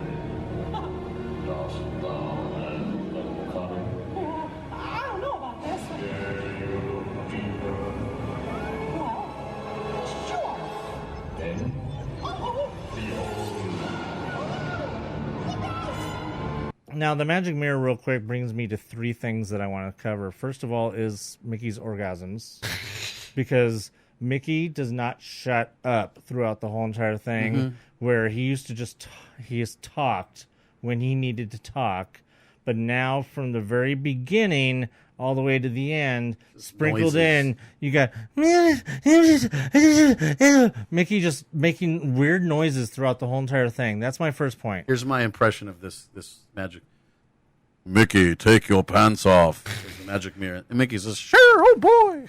Now, the second thing is, and I didn't even realize it until he played that, was that I believe, and I almost would 100% say that is Corey Burton doing the voice of the magic mirror, doing almost the same voice that he does for Yin Sid in Magical Mickey Map, and the Magical Map. which is him doing the same voice that he did when he did Count Dooku in Clone Wars, Pretty much. which is basically Corey Burton doing a Christopher Lee impression. Yeah.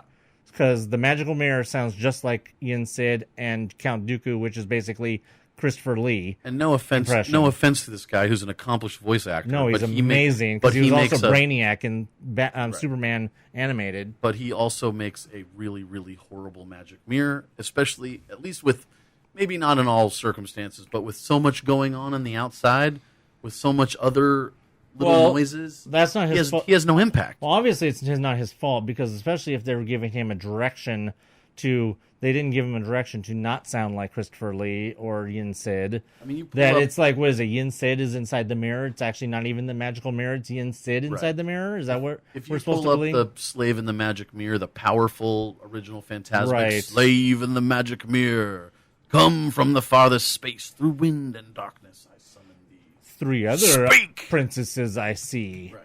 and all that. There's no impact in this magic mirror. It's like Mickey's having a conversation with.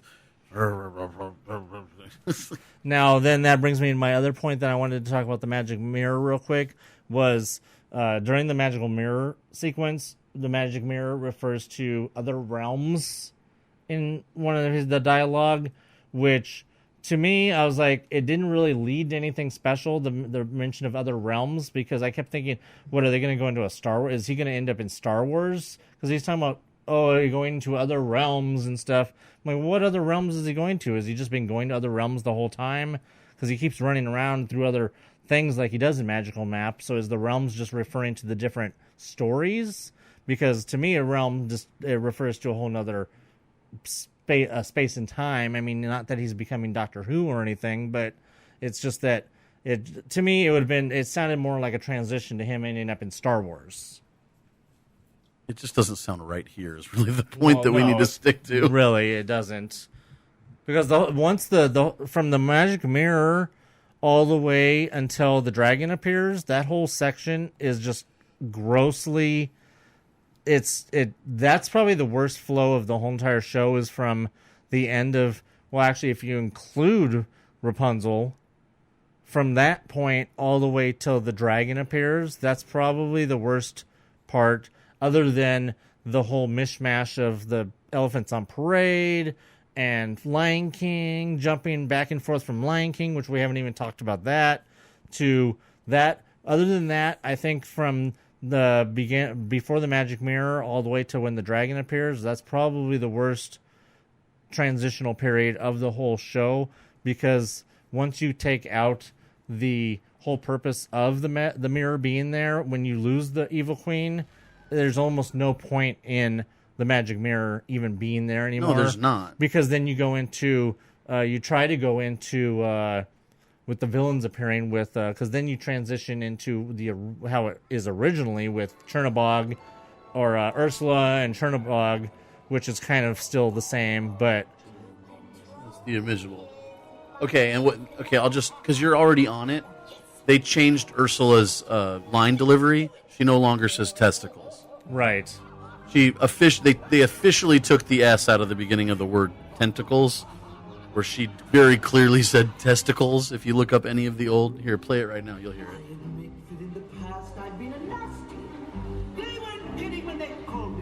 Bitch. Here's the line. Into her own tentacles. You've got a different. Which is this from? What's this? This is from the new show? Yeah. It's the new show. This is the new show. It doesn't say it, but if you listen to the old show, she very clearly there's an S sound at the beginning of tentacles that shouldn't be there. But that part right, you already knew this. Come on. That part right there, through Chernabog, this part is probably the only part of that whole sequence that's still original, because the beginning with the evil queen obviously isn't there anymore. It sounds and then original. After Chernabog, when the evil queen comes back and does the cauldron part, right? Then after that, that's changed, and then just all of a sudden she's, like you said, she's the hag, right? But then all of a sudden she's the hag, and then all of a sudden Maleficent is there, right? It doesn't make sense because, okay, what would have made sense is Tangled. Take out Snow White. Tangled comes and it goes to the side. What's the first thing we see after Tangled float goes away? The magic mirror appears and starts talking to itself. What would have made more sense would be a projection on the. They bring up the water screens. The projection is of the. What's her name? I can never pronounce her name. The evil lady in Tangled. Right. I've seen it once. Really? Okay. It's I know who you're talking about. Yeah, she's got grayish black hair. She's the one that she makes Rapunzel sing to her so that she can de-age. She has a complicated name. Mother something. Superior? Nonetheless, if they brought up her on the screen, on the water screen, and then had her kind of in lieu of the way the Florida version has the villains are transitioning, and then she transitioned into the evil queen, and then the evil queen transitioned into the hag, and then the magic mirror. And they could have done it all in about 10 seconds, and it would have made sense. Well, you could even have had the Tangled villain talk to the magic mirror just because. Right. At least rather it would have than tied just in. the mirror starts talking to Mickey, which is I think what's happening is the mirror just randomly appears and starts talking to Mickey. But there, like you said, there's no connection between the Tangled and the mirror. There's nothing connecting those two, where before it was the connection between Snow White, the evil queen, the mirror. Now it goes from now it's mirror, yeah. right. That's Mother Gothel. Mother Gothel. There you go. So now you go from Tangled to the mirror, which there's absolutely no reason for that. There's no I'm ashamed of my lack of remembering Disney stuff. that transition, like you said, makes no sense going from Tangled, Rapunzel, and to the mirror, where the mirror just all of a sudden, without even relating it back to the princesses, because that's the whole thing, is that when the mirror starts talking to the evil queen, the mirror references 3 other princesses I see. He says, I just brought it up. But he doesn't even mention the three princesses when he's talking to Mickey because he has no. The mirror says there's no context. The mirror says specifically, says, "Slave in the magic mirror, come from the farthest space through wind and darkness. I summon thee, speak." And then there's thunder, and then he says, "Famed, famed is thy beauty, majesty. But hold, three lovelier maids I see, and here." It says Hear in this one. In it's Mickey's, actually here, Here. In Mickey's imagination, beauty and love will always survive. Right. The evil queen yells, "No!" And then she runs around on the stage, and then she does to the cauldron. Right. And then she becomes the hag. Right. And then she becomes the hag with the bolt of light. And then that transitions into Ursula. Right. And then the Ursula transition is basically there to provide some cover for Maleficent. Right. But when does because is Maleficent in the new show? No, yeah, she still does the rise up thing. Right, because that same rise up tower is what works on the Aladdin magic carpet. It's the same mechanism. They use that Maleficent tower riser thing. That's the same thing the magic carpet sits on, from what I could tell. I don't think so, because that's further back. The No, 'cause carpet comes from the front. They built a whole new thing over here when they added the carpet. Carpet? Yeah. Yeah. It just looked weird. Now, to me. no, yeah, because now it's still basically the Maleficent gets onto her thing, and then and she rises up, and then it cuts to the you start hearing the dragon noises, and then it cuts to the dragon on the water projection of the dragon, which is basically they're just to hide Murphy coming out. Right, that's the cover for the dragon to come out, and then the dragon appears. So that part's all pretty much intact, but it's the part in between. It's the lead up to that is the mirror and the no more evil queen, and it's probably one of the weirdest parts of the whole thing. Right, because then once the dragon appears, everything is basically okay. Well, no, except for the fact that Sorcerer Mickey is using his magic hands to kill the dragon instead of the brave little tailor using his sword. Right, which I never really thought he should have the sword anyways, because he started out at the beginning supposedly being Sorcerer Mickey, so he really should have had a wand, not a sword. In the beginning of the show, Mickey is only Mickey. He's not Sorcerer Mickey. He doesn't become Sorcerer Mickey until the very end on the top of the shack. In fact, but isn't he already Sorcerer Mickey though? When they have the whole projection that's not there anymore of him on the book. Well, that's a projection in his mind. A lot of the stuff on the it's all supposed to be. That's true. Right? So you didn't think that the brave little tailor missing was an issue? Well, not that. I never really thought that Mickey should be fighting with a sword, because it never made any sense that, especially in the old Fantasmic, when you used to have the line going from the end of the sword to the dragon, and you had the old dragon with the Walt Disney World dragon. Yes, the dragon that looked like it was a Jabberwocky. Right. That dragon, when you used to have the line, it would just go going between the sword and the dragon. It never made any sense that Mickey is shooting stuff out of his sword, because in the movie, Prince Philip throws the sword and hits the dragon in the belly. Oh no, my soft underbelly. Right. Futurama fans will get that joke. And so it doesn't make any sense for Mickey to be shooting stuff out of his sword. That's why I thought... What's it make sense for him to be shooting stuff out of? A wand. Well, he didn't have a wand, though. It was just like his hands.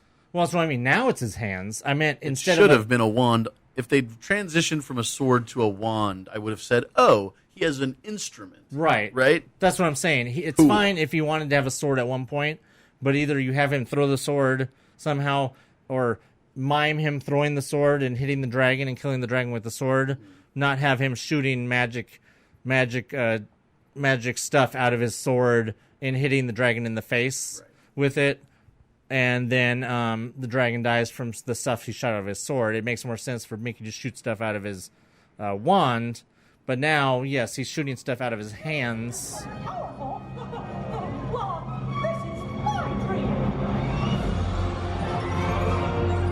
Now, maybe because it's his dream, he could shoot stuff out of his hands. Maybe that's why. Because if it's all in his imagination anyways, that it's Well, okay he's been for him. having orgasms the whole time, so he might have something stored in those gloves. Well, this is true. So, I mean, if he's shooting stuff out of his hands, it's only because it's his dream. And what kind of dream is it? Is it a wet dream? I mean, I didn't mean to go there, but come on.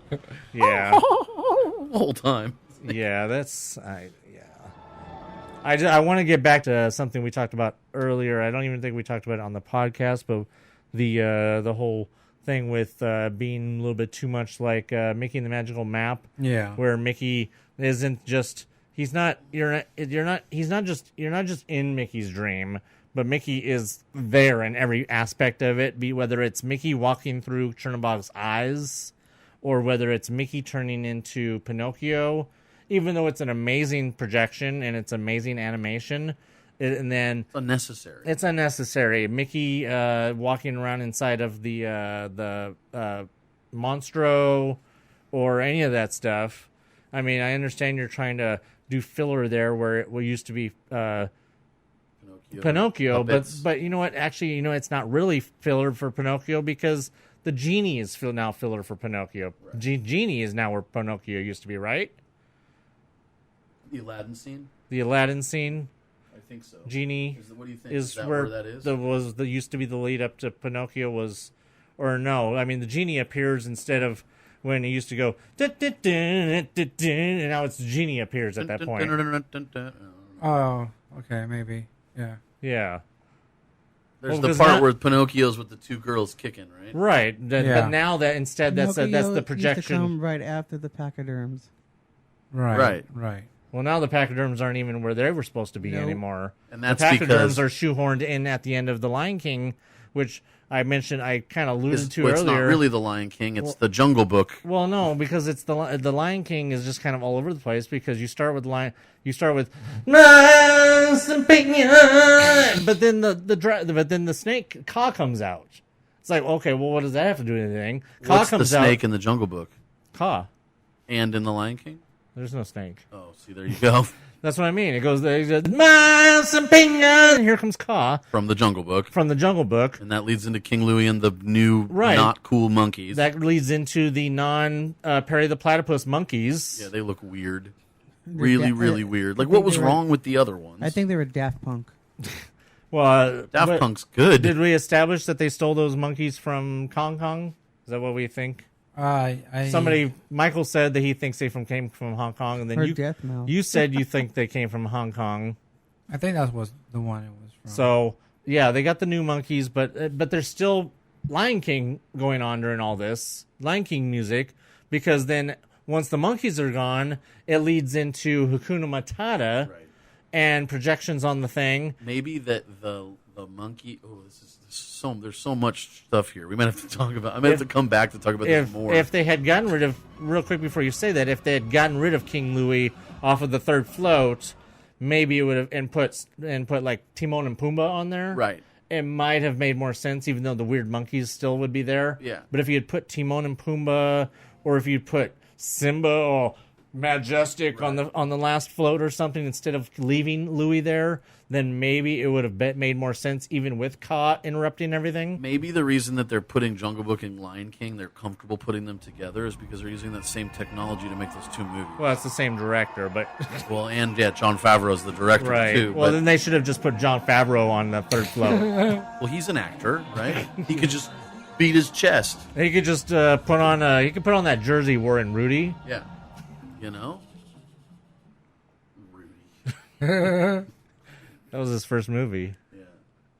Or wait, was he Rudy? No, who was he in the movie? He was Rudy's friend that he meets in college.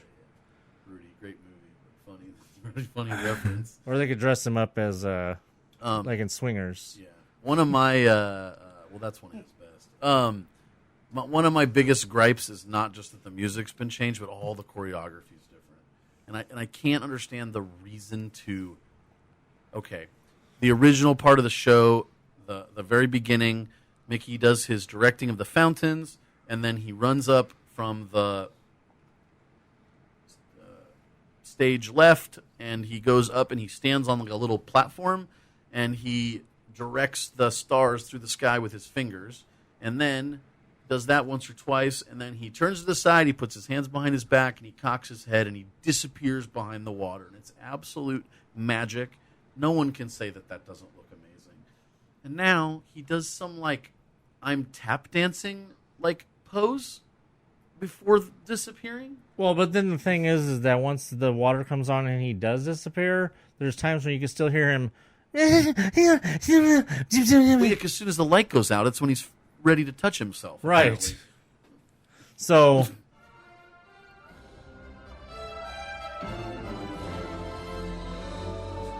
this is the end, right? This is the middle part. That's the beginning. yeah, here's where he's all he won't shut up.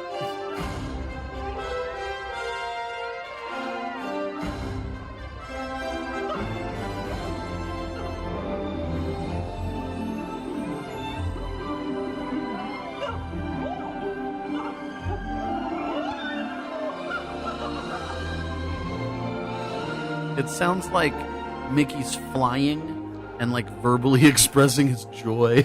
He's flying over China. He's on soaring around the earth. What I want to know is, where did they get the idea that Mickey would just be making these noises the whole time? I mean, whose bright idea was it? Hey, you know what? Mickey doesn't make enough noises during Fantasmic. We just need to have him muttering to himself the whole time. That's You know what? He actually looked like muttering. he looked like he was doing a Michael Jackson pose.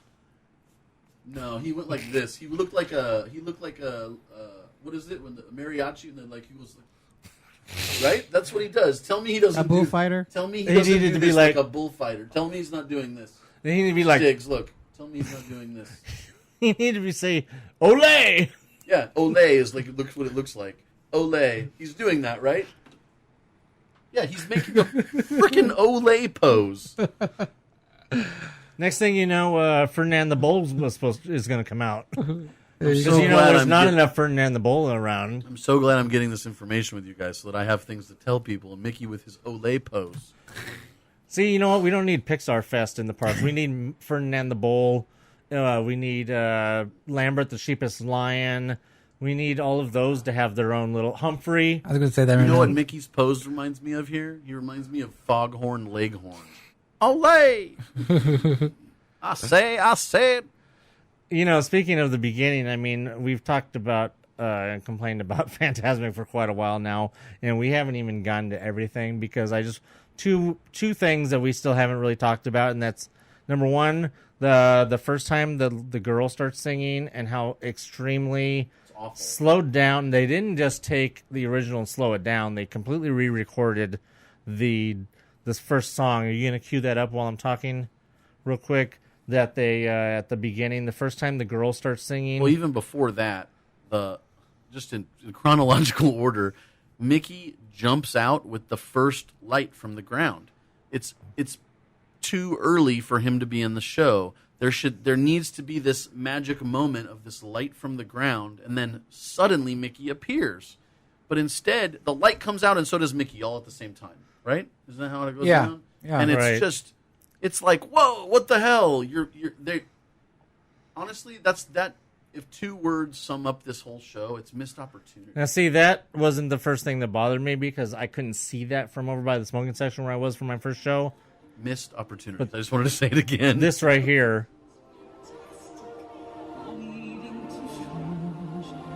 So slow. See, it should be strange and wondrous dreams. You were right about not singing. We were talking about that earlier. I told you. I mean, I know the lyrics, but yeah, I just can't sing. I have no tone. It's missed opportunity. And then the other thing we were talking about singing along, right? Right. You can't sing along to No, that. because it's too slow. I start when when Fantasmic starts, you want to start singing along as soon as the first singing happens, especially when you know the lyrics. When I start singing it to myself in my head, and then all of a sudden it's too slow, and I'm like, okay, all of a sudden I can't sing this to me in my head.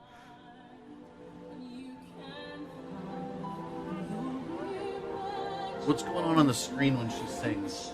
Flowers on the Okay. screen. The little petals. Yeah.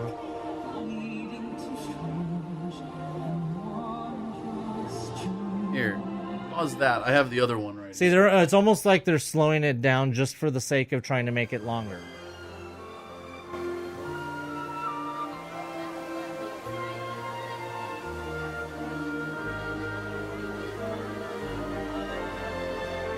And it leads up, and then it's bing, bing, bing. It's like the timing of the song makes sense. This new music doesn't have timing. Did I go too far? You went too far. Okay, well, hold on.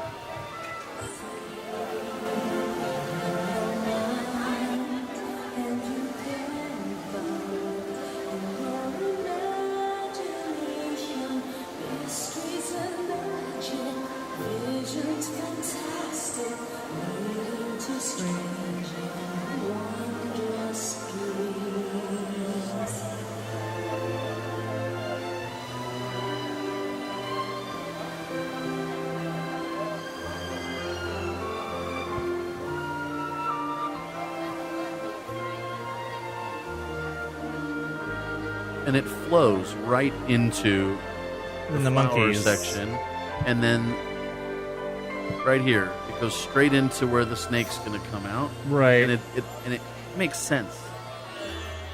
Because the music transition there into the Jew.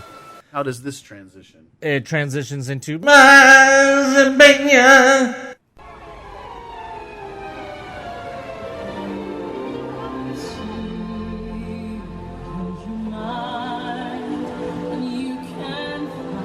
That's just horrible. That was the first thing that bothered me because, like I said, I didn't see Mickey pop out too soon. So this was the first thing that really bothered me was how slow it was. I looked over at my girlfriend and I gave her kind of like a what the hell is going on right now look.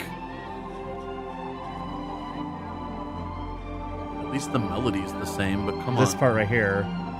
But then you get a little bit of a different crescendo there. But instead of going into the oh, look, there's an extra. That's an extra little verse. An extra verse right there. And then instead of the see right there, that transition. And it goes into the drums. The transition right there is not smooth at all. I mean, if they'd produced this first, I'm sure everyone would have loved it. But Oh yeah, but you can't. It's like you can't take that step back and have people not notice. Just like, getting to the fireworks real quick. The original fireworks. I don't know if you want to cue up, or if you want to cue up. Well, no, because you can't even tell because the music is still the same. You can't even really tell. But if at the end, I mean, I guess if you queued up the music, you could really get it. But there's a part at the end where it used to be there was a firework on each beat, and it came from one side. It went. From one side, and then from to the one other side, and then it went to the other side. Do, and then when they changed Fantasmic in whatever year it was, you said 2010 is when they changed Fantasmic. Then they went from a to a one and where they added a beat in there. There was a beat with no firework. It was basically a saving money measure, right? Basically, they took out a beat of every other beat of fireworks. Well, now you don't even have a beat in between. Now you have like 3 or 4 beats in between the fireworks, where instead of see right here, there used to be boom, boom, boom, boom. Then you went to the other side, boom, boom, boom, boom. Now it's just, and then right here it's just flash to flash, right? And then right here it just went crazy. You just pop, pop, pop, pop, pop, pop, pop.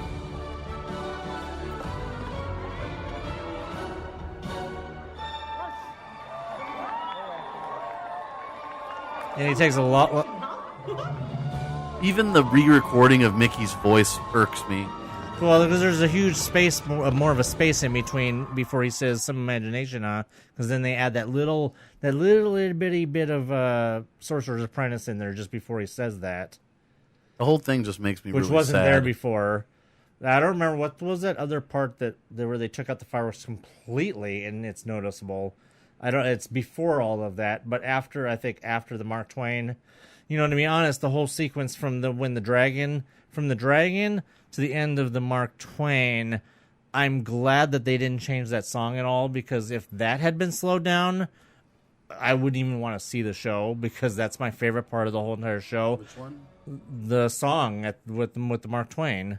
You know, from the part where it's all the yellow, with the yellow lights, and then leading into the Mark Twain with the fireworks on the Mark Twain. I have a separate story that relates to this, but in I think about 2007, a friend of mine and I were at Disneyland late at night. They'd done a third showing at 11:30, and we were like coming from Splash or Mansion or something, and there was one guy up at those soundboards, an older gentleman, and you know, I'm not shy to ask questions, so I asked him some question, and he said, "Hold on, I'll come down there," and his name was Keith.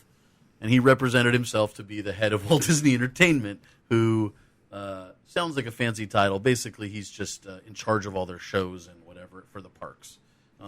Used to work for Disneyland, and now his check comes from somewhere else, he was saying. But he knew, like, all the band members in Voyager. Oh. He could tell me the name of every girl that had ever flown the wires. Tinkerbell. We ended up talking with him for like 3 hours until it's like 2:30 in the morning. That's and cool. he walked my friend out, and how we had to get like locked out of the gate opened up and let out. I think the only reason the conversation lasted as long as it did is because he was clearly gay and liked my friend's arms, but nonetheless gave us a ton of cool information. That's cool. The entire time. And one of the things that he said was that when Fantasmic first started, that all the executives and everybody involved in the production thought it was going to be not except the people that wrote it, thought it was going to be a big fat flop, that no one was going to understand it because it didn't have, I don't want to say flow, but it was missing the pieces that tied it together. That they thought that people weren't going to be receptive to it because it didn't make sense. It's like the whole Mickey's Dream thing. They didn't think people would understand that or catch on to it. And that, I thought at the time, wow, this story's got more flow and connection and than anything you guys have ever done. It's the coolest thing Disney's ever done. And he said at that time we were probably 15 or 18 years in or something. And, 25 is now. That would have been 15 years. 7, and it was just an interesting piece of information. And after seeing the show now, I wonder if he's watched it. I wonder if he came to see it. I think he's long since retired because I saw him a couple times after that, but never again. That's what I feel. All the things he said were the concerns of the executives going into Fantasmic originally are literally the things I'm thinking. But that's basically the only changes to that whole scene when the Mark Twain comes out is the new moving water and the rainbows. Otherwise, as far as I could tell, they didn't change the sound at all in that part. Even the part where Mickey's on top of the shack, the only thing changed about that are his choreography, right. Which again is very upsetting. Here's what I didn't understand: why they would take a show that had almost reached capacity half the nights it plays. And well, so much to the point that they had to add fast passes. Exactly. So much to the point that they added Fast Pass to limit the number of people in the area. It's the most popular nighttime show Disney's ever done. More so even than the Main Street Electrical Parade. It's run for longer. There's 2 more versions of it. There's a water version in Tokyo, and there's the version in Florida. They've taken their most popular thing and just messed with it. For what purpose? It's like they spent probably $10 or $20 million revamping this thing at the very least, right? Yeah. And where's that money come from? I'm not one to complain about ticket prices, right? I understand that they have to raise ticket prices to turn away people that otherwise it's going to be too crowded. I get that. And I'll pay the more money, but not if they're going to spend it ruining things that people already love. Perfectly good stuff. They could have spruced it up a little bit. They could have added a princess or added some video mapping effects, light mapping. They could have done all those things. and added, even adding the genie or something, or the Aladdin scene, right? They could have done some of these things without completely changing the show, hiring new voice actors, hiring new singers. They just spent all this money for what purpose? What's the reason? Just to keep things fresh? And they've never done that before. They've added and made changes to the show in the past. But for what reason? And it leads me back to my thought that we're in this really screwed up era in Disney where it's so popular that they don't know what to do to keep up with the popularity, to keep things moving. And you've also got this entire generation of newer than Tony Baxter Imagineers, right? Tony's like the last just retired, right? So you've got the Tony era of guys that have just retired, and then you've got like the Bob Gurr era before that, right? Tony learned from the Bob Gurrs. But now you've got these guys that look up to Tony Baxter, and they want their window. They want to sign book signings and stuff one day. Basically, they're the J.J. Abrams of Imagineers. Well, yeah, I mean, I don't know what their jobs are or whatever. Well, I'm but just saying that J.J. Abrams, you got your J.J. Abrams people that grew up, they're fans of Star Wars and that stuff. They grew up with Star Wars, they're fans. Now you got the Imagineers, which is like the equivalent of that, which grew up with all these great rides being built and stuff like that. But then what do? They need to make a name for themselves. They have to try and outdo the old people. Yeah, but they're not building. I mean, well, Disney World now, they're going to be building a lot of new stuff, and they just did Shanghai. But you got all these Shanghai Imagineers, which most of them are from here. Well, the Shanghai Imagineers are all going to Florida to work on all their to work on Toy Story Land, and of course you got Joe Road. Well, he's closer. Joe Rohde's closer to the Tony Baxter era, right? So I mean, he's like of the last of the Tony Baxter built Paris. Joe Rohde built Animal Kingdom. Right. So they're not far apart.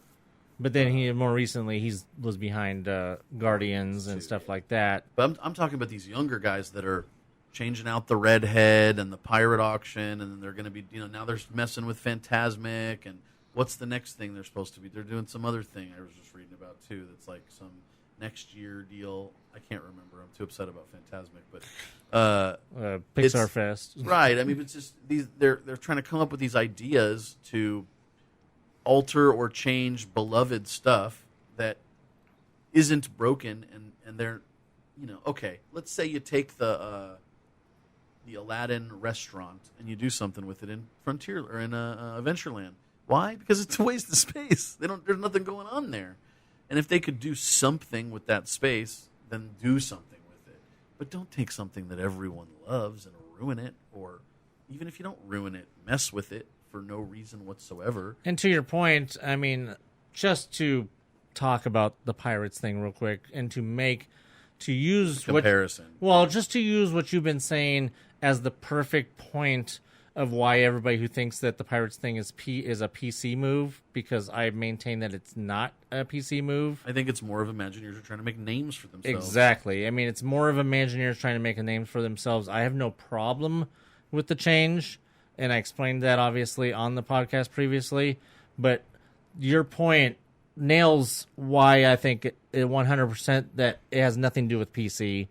It's just everybody out there assumes that everything that's why the last changes were made. That's why everything is. But that was 10 years ago. That was how long ago was that? Was that late 90s or early 2000s? Starting in the late 90s. When that happened? Progressive, yeah. When they changed that one scene. So it's like it just hammers your point home of that why it's not a PC move. It's more of the animators got to make a name for themselves, or the Imagineers got to do what they think they got to do to make changes and to keep up Walt's vision of the park never being done and keeping everything fresh. So I don't know if there's anything left to say with Fantasmic. I do hope that going forward that's not as bad as I thought when I originally watched it. For me, the audio, the words in the songs were literally cutting in and out, trailing off, and I thought it had been. That's why I said it sounded like it was remixed by a deaf Paris Hilton 10 years ago, or like Pauly D before Jersey Shore. I'm DJ Pauly D. I mean, if you had issues with sound issues, then I mean, obviously that's going to make it even worse than what it already is. But I mean, all of those issues that we talked about all this time are still there, and whether you had technical issues with the particular performance, that still doesn't excuse the changes that obviously, make it not the Fantasmic that we want it to be. Right. So, again, I would have been fine. At first I thought I'm not going to be fine. I would have been fine with some changes, though. I went in with an open mind, and I was just like, what the hell is this? How does this make any sense? It's choppy. There's no continuity. It's not what we already had. And things, if there's going to be change, they need to be moving in a good direction. But the lights are badass. The lights are awesome. It's about the only thing that's really the lights no are great. complaints. You're showing me the picture on the screen. Yeah, the lights are great. But at least they still have those original light towers from 92, the spinning light towers. Those are pretty cool. At least they kept them. The only complaint I would probably have about lights is that when we saw it last night, that at the beginning you got those big bright white lights that spin and shoot directly towards the Haunted Mansion area, right by the stairs, by where those the are the ones I'm talking about, right? Yeah. It's the ones that come up and they start moving. But I don't remember ever standing over that area and having such blinding light coming. So I don't know if they're using they replaced those lights with. Those are all brand new lights. Those are Robies. They don't need to be so bright. What do you think of the new lasers at the end? Oh, the lasers are awesome. They're better, right? Yeah. Oh yeah. They're all brand new lasers. Oh, and I just want to also one real quick that we talked about before the show was that everybody. I mean, we're obviously led to believe that that's supposed to be Elizabeth Swann is the lady, even though she doesn't dress. She dresses like nothing that Elizabeth Swann ever wore in any of the movies that she appeared in. But I just want to point out to everybody, because I've already pointed out to these guys, and the first thing I thought of when I heard her voice was that she sounds like Daisy Ridley. Ray from Star Wars. So we don't know if maybe they got her to maybe she was doing Forces of Destiny or something, and they just said, hey, can you record a few lines for us? Because anybody who doesn't already think that, watch the show again and tell me that you don't hear Ray as that it's Ray. So Daisy Ridley. Well, even if she is Elizabeth, how does it make sense to have her on the boat? I mean, wait a minute, is she there running needs from to Jack? be a damsel, and then she's the one doing the lift, just like Wendy, right? Right. Or no, I'm sorry. Is it Peter? Or Peter does, but he goes to rescue Wendy, and then he does the lift, right? He gets picked up, and then but she's doing the lift. But is she trying to get away from Jack because he wants to do something to her? Or is Jack trying to get away from alcohol down her throat? Is Jack trying to get away from Barbossa? Because it sets up with the Barbossa projection. But then, just like Hook and Pan, they're having like the high wire. But there's no fight there's no sword fight on the rope, is there? Right? See, I still haven't watched it from over on that side, so I don't know anything that was happening over on that side. There's a sword fight, right? Well, who's he fighting? Who's Jack fighting Barbossa? Or is it, and then there's another point where she's on the high wire too, and right? She's getting like chased across or something. Yeah, I think that was the last part on we're going. I would just be happy just to watch that scene and not even pay attention to what's going on the boat and just look at just look at the lights and the fog. So it looks cool. But something else that we lost by taking out Peter Pan is the crocodile. Yeah, crocodile. And they'd taken out the crocodile a couple times in the past. They brought it back. You'd think they're trying to add stuff, not take things away. Right. And just one last thing about that, and probably my last thing about Fantasmic, so we can move on to our emails, is that if you're going to take out the crocodile, you should have replaced it with the Kraken. Something. Or at least like David Bolton or Michael Bolton singing about "This is the tale of Captain Jack Sparrow." Better than what they got. Honestly, you know what? I'll read it to you. My very first response after watching Fantasmic was to text my friend and say they ruined Fantasmic. I don't even know where to begin. I might have been able to deal with it changing visually, but they screwed with the audio so bad. My first reaction was to tell Elizabeth that I want to move, like to some other state. First thing I told him was, well, they were right about the flow. Yeah. And then I said the musical rearrangement is terrible. I said the same thing. It honestly sounded like it was remixed by someone that didn't have the slightest understanding of music. I said that earlier. I can't put into words how off it sounded. I really can't put into words how off it sounded. And to top it all off, every bit of natural flow that the show had is gone. Now I truly understand the words hot mess. Well, all I gotta say is it's gonna be one of those things that you're gonna just have to get used to, and maybe you'll like later on in about 5 years. I don't know. I mean, I don't have much of a choice. I don't know if I want to go to Disneyland anymore. Was my other reaction. I'm gonna move to Oregon or Ohio or something. And do you have a special occasion coming up? Looking to personalize your trip with a keepsake?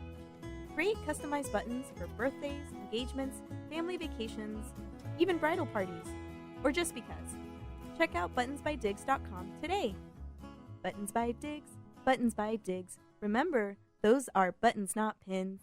All right, you blooming bloody pirates. We're going to mail. I feel like I was in the series Comic Book Man with all this blooming nonsense here. But anyway, I'll give the mail to Diggs. So here you go, Diggs. Dags? This time it was no winter utensil bag. Ooh. No, it was just an envelope.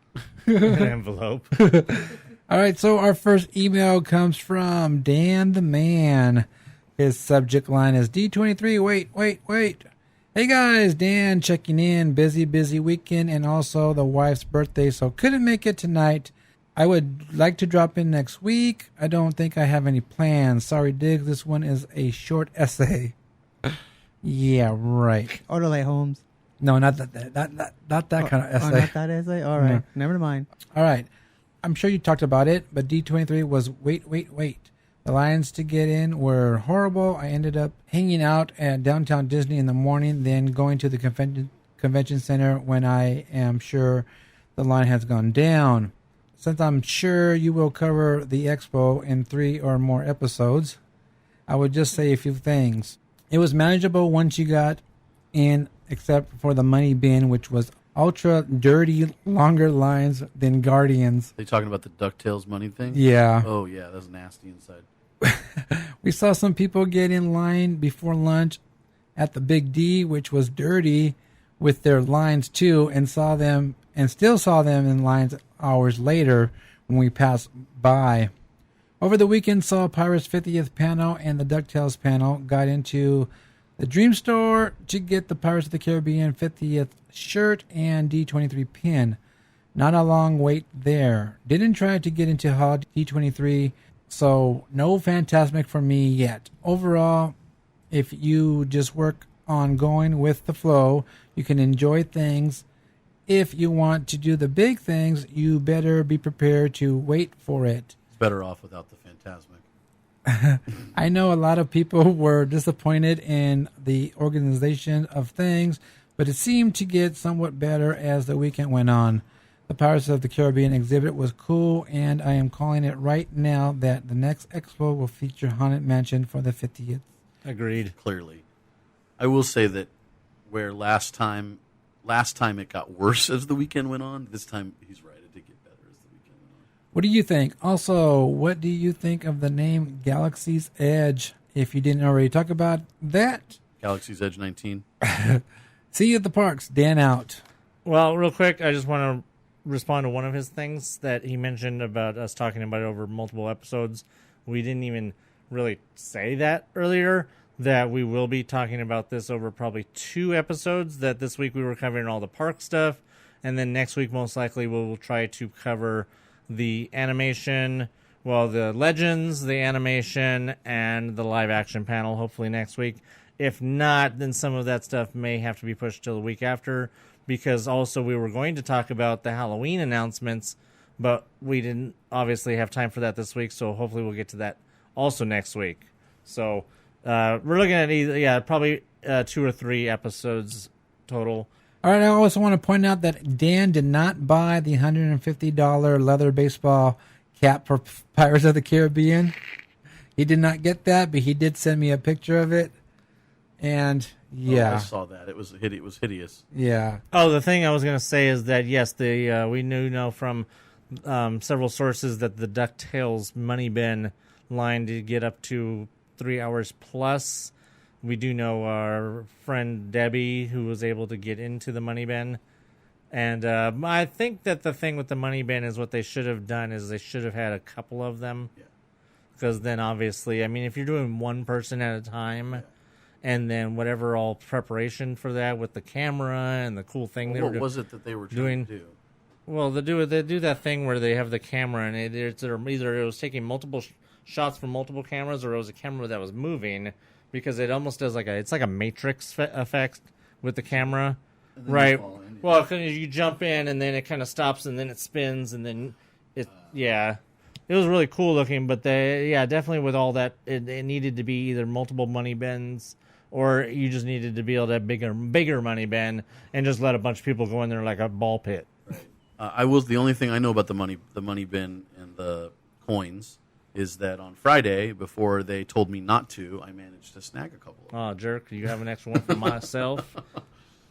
I tried immediately afterwards, I tried to take a big stack of them, and that's when somebody said, "There may not be a sign, sir, but I'm asking you specifically not to take those coins."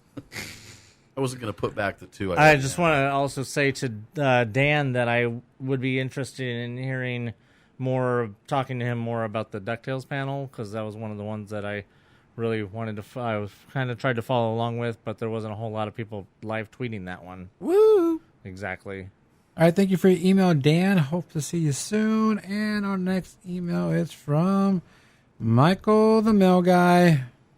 Michael the Mail Guy here. Respond to this. MousePIRE check-in location during D23 Expo weekend. Diggs will explain. Basically, when he was doing D23, when he said about the check-in, he meant since people were going to be at the expo and then after go to the parks to make sure they check in our spots. That's all that was about, not a check-in at D23 itself. That's what it sounded like. Yeah. Because we had established, what was it, last week, that we were doing the MousePIRE check-in was going to be at the Big D. No, but he didn't mean a MousePIRE check-in. You decided, okay, this is where it's going to be. But he was talking actually people going to the expo and then going to Disney afterwards, make sure they check in our spots. So I came up with a D23 check-in without when I didn't even need to. No, but it's okay because Dan checked in. Okay, well, I mean, at least somebody used it, and you guys did too. Yes. All right, so this is his Fantasmic 2.0 review. Didn't watch it live, but watched it 9 times in different areas of the show on YouTube. Pros, lighting and fixtures, color lighting, color lasers, water cannons, the neon, which is probably on the rafts, music and sound cleaner, new Tangled scene, new Finding Nemo scene, and music. Cons, pirate scene sucked, the banner behind the ship showing Jack Sparrow as a bounty, stupid, Aladdin scene with the flying carpet should have been more closer to the water, covered in smoke. You know what? I didn't like it because it was hard to take pictures with that. Yeah. That was because all the fog and everything, and then the purple lighting, and just you couldn't get a good shot of that. No, it's impossible. So that pissed me off. Michael apparently didn't notice any of the things we've been talking about. Next thing is Lion King too short, part before the monkeys. Some of the new music cutoffs. Some of the mixing into different scenes. My opinion. Maybe he did. I think you just need to post to MousePIRE page a link to his pros and cons post. All right, only D23 question I have. What do you think about Whoopi's comment about trying to bring back Song of the South? I didn't even hear about that. I saw something about that either this morning or yesterday. Whoopi's a smart lady. She doesn't want us hiding from our past. No, she doesn't, and that's obviously a good point about the other things too, pirates, but. Yeah, no, I mean, I agree with her. I mean, I've always maintained that it really is pointless to keep Song of the South under wraps because, I mean, there's plenty of other things out there that are way more offensive than anything in Song of the South. And just like with, say, I just want to use it as an example real quick, that with Song of the South, Warner Brothers released a collections of Tom and Jerry cartoons that were they just straight out, because I don't know if anybody, people who are familiar with Tom and Jerry know that in the early Tom and Jerry cartoons, that Tom was consistently being yelled at and hit with a broom by a very large black lady who was the housekeeper. Yes, right. who I believe her name was Mammy, but I could be mistaken about that. But at the beginning of the DVD, when you put the DVD on, there's a bit. It just immediately, and even on some of the Looney Tunes ones, there's immediately a screen that says these cartoons are a product of their time. None of them should be taken literally or out of context. Basically, a disclaimer explaining exactly that. They're a product of their time. And just like with anything else, Pirates or Song of the South, those are a product of their time. And that even though with Pirates is something you can change because it's a ride, it can be changed to update with the times. But something like Song of the South, it's a movie, and you're not going to go back and you're not going to edit the movie to make it less offensive. Right. It's a product of its time. Well, if it had been one scene in the movie, that'd be a different story. Right. But then you could edit that Release one the scene. movie, put a disclaimer a la Tom and Jerry at the beginning, saying that it's a product of its time or whatever, and that there's no intent to offend anybody, but that's just the way the movie was. And a lot of it is based on the stories, the Uncle Remus stories, which is a lot of it's directly from that. So that's all I agree. Song of the South needs to come out. People need to understand where these characters that are in Splash Mountain magically that they've never even heard of before, they need to understand where these characters come from. America sings. Right. All right, here we go. Where those characters All right, here we from? go with his reminders. Shadow's favorite event besides Bats Day, Haunted Mansion Fashion, October 15th. Welcome Home, Baby Ariel and Glow with Michael and Ariel, November 17th and 19th. December 3rd, Light versus Dark, Battle for the Last Jedi. Dirty Award goes to D23 Disney Parks panel, or should I say Walt Disney World Parks panel. Pixar and Disneyland, when you announce Pixar Pier, fired, my opinion. Plus the prices for Mickey's Halloween party. Agreed. We'll get to that next week. All right, questions. I'm only going to pick one question. What is the most annoying thing in the park? Bubble guns, balloons, blankets on the floor, etc. The new Fantasmic. Well, anybody who doesn't say strollers is yes. just... strollers, number one. Anybody that's inconsiderate in a device with wheels. Right. Now, Michael the Mail Guy's Tip of the Week. All right, Michael's Tip of the Week. Ready for his next top five? No. Well, neither is he. He says, no top five since you want my tips. Why disrespect Disney? Why do people think they are slick and think they can get away with anything they did bad at Disneyland? From views on YouTube or for fame from the haters of Disney or the parks.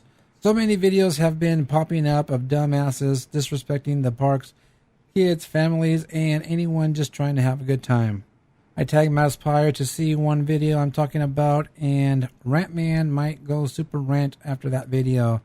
And people wonder why we don't have perks as pass holders or things get taken away because of a bunch of stupid people. Be kind, be respectful. Rewind. Yeah, I was about to say that. Make your own destiny at the parks.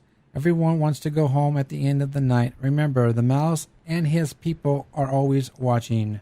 Till then, this is Michael the Milk Guy saying bye. Speak for yourself, Michael. I never want to go home. Yeah, what do you mean people want to go home? Those are bigger than I thought they were. Yeah, what do you mean, you people? And who really is watching? Most of the cameras at Disneyland are in the parking lot. And security's on break on the corner somewhere.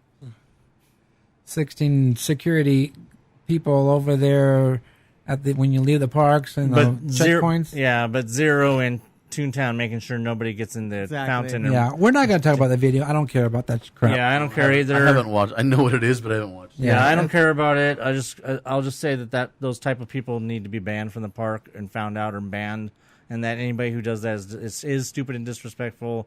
And I don't understand why people do stuff like that. They're just really stupid, and that's all. All right, so thank you for your email, Michael, and thank you, Dan the Man. And anybody else has any questions, comments, tips, or any other videos you guys are watching on YouTube, I don't know.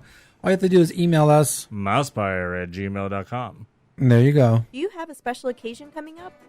Looking to personalize your trip with a keepsake? Create customized buttons for birthdays, engagements, family vacations, even bridal parties, or just because. Check out buttonsbydiggs.com today. Buttons by Diggs, Buttons by Diggs. Remember, those are buttons, not pins. All right, well, that's going to do it for this long episode of the MousePIRE Podcast. I just woke up. What happened? Yeah, he did actually literally just woke up. It was long? Yes, very, very long, and yeah, I'm hungry. Yeah, if you guys just got done skipping through our enormous rant about Fantasmic, then, well, first of all, you missed the emails. You missed Michael's email and Dan's email. They had an email, so you should probably go back a little bit and listen to those, and then come back to this. But I just wanted to real quick. I mean, normally we do have a lot of fluff here in the end, and we just talk about when we're going to be at the parks. Because I'm not even sure when we're going to be at the parks. We definitely have. Just wanted to say that we do have MaxPass has already started by the time this podcast will have come out. So we will talk about that next week in length once we have heard more feedback about on it. So that way maybe we can allay some of the people's fears that they have based off of much ignorance about MaxPass I have how to it works. pay for fast passes now? Yeah. Right. So I don't have any other options? Next week we will talk about, like I said, next week we will continue our coverage of D23 with animation and live action, and then hopefully talk about some Halloween. Also, I wanted to just mention real quick, I meant to talk about this when we talked about Galaxy Edge 19, and that's that the walls over there by the canoes has come down, and also right there next to the Hungry Bear.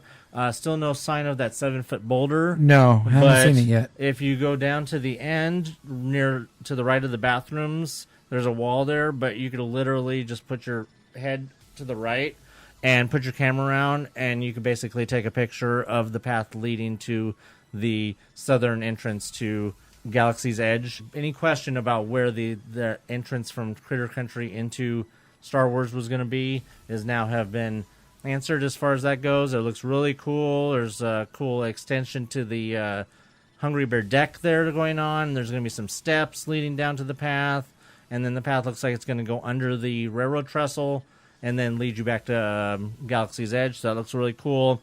Make sure you guys go check that out. And then one more thing that we also wanted to mention real quick was that starting this Sunday, everybody knows about extra magic hour in the morning. Well, they're going to be adding an extra.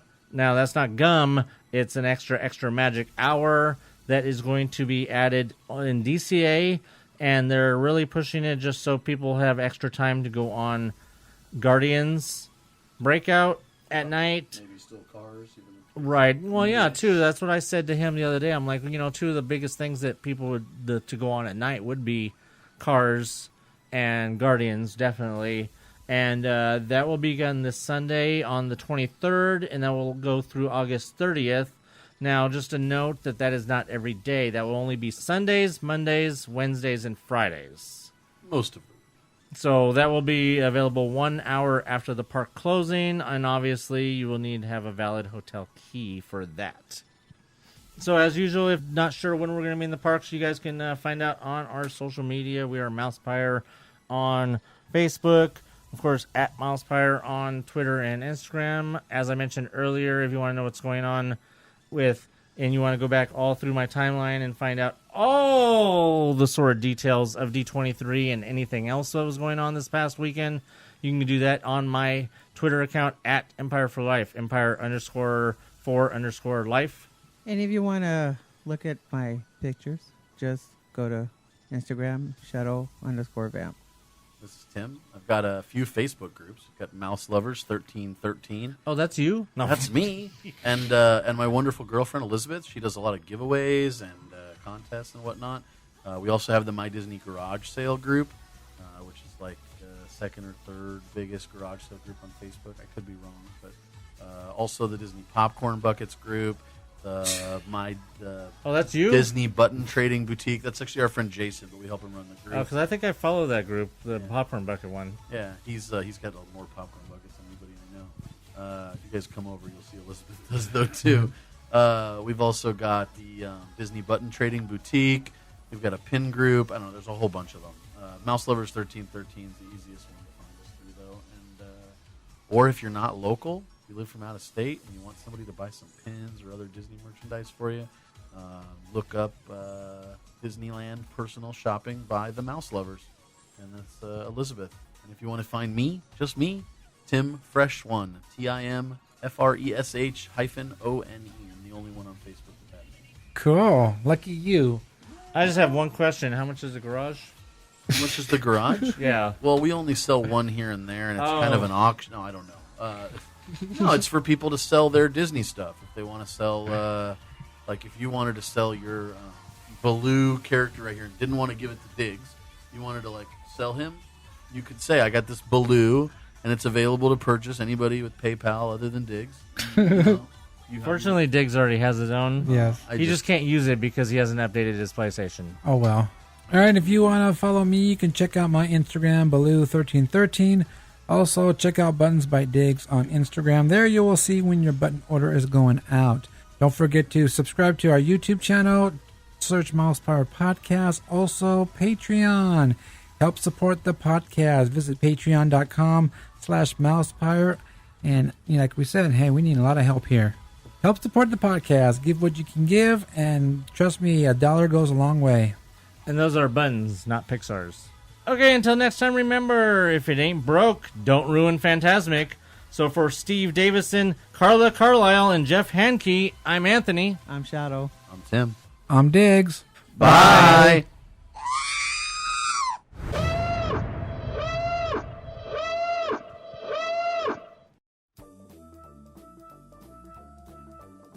This podcast is intended for entertainment and informational purposes only. Audio, sound bites, and other clips are property of their copyright holders. All original stuff is ours and property of MousePIRE.com. And also, I forgot what I was going to say. I think I said the F word. This is Halloween. This is Halloween. Halloween. Halloween. Halloween. Nice opinion. I'm the magic mirror, and I want to pull your pants down.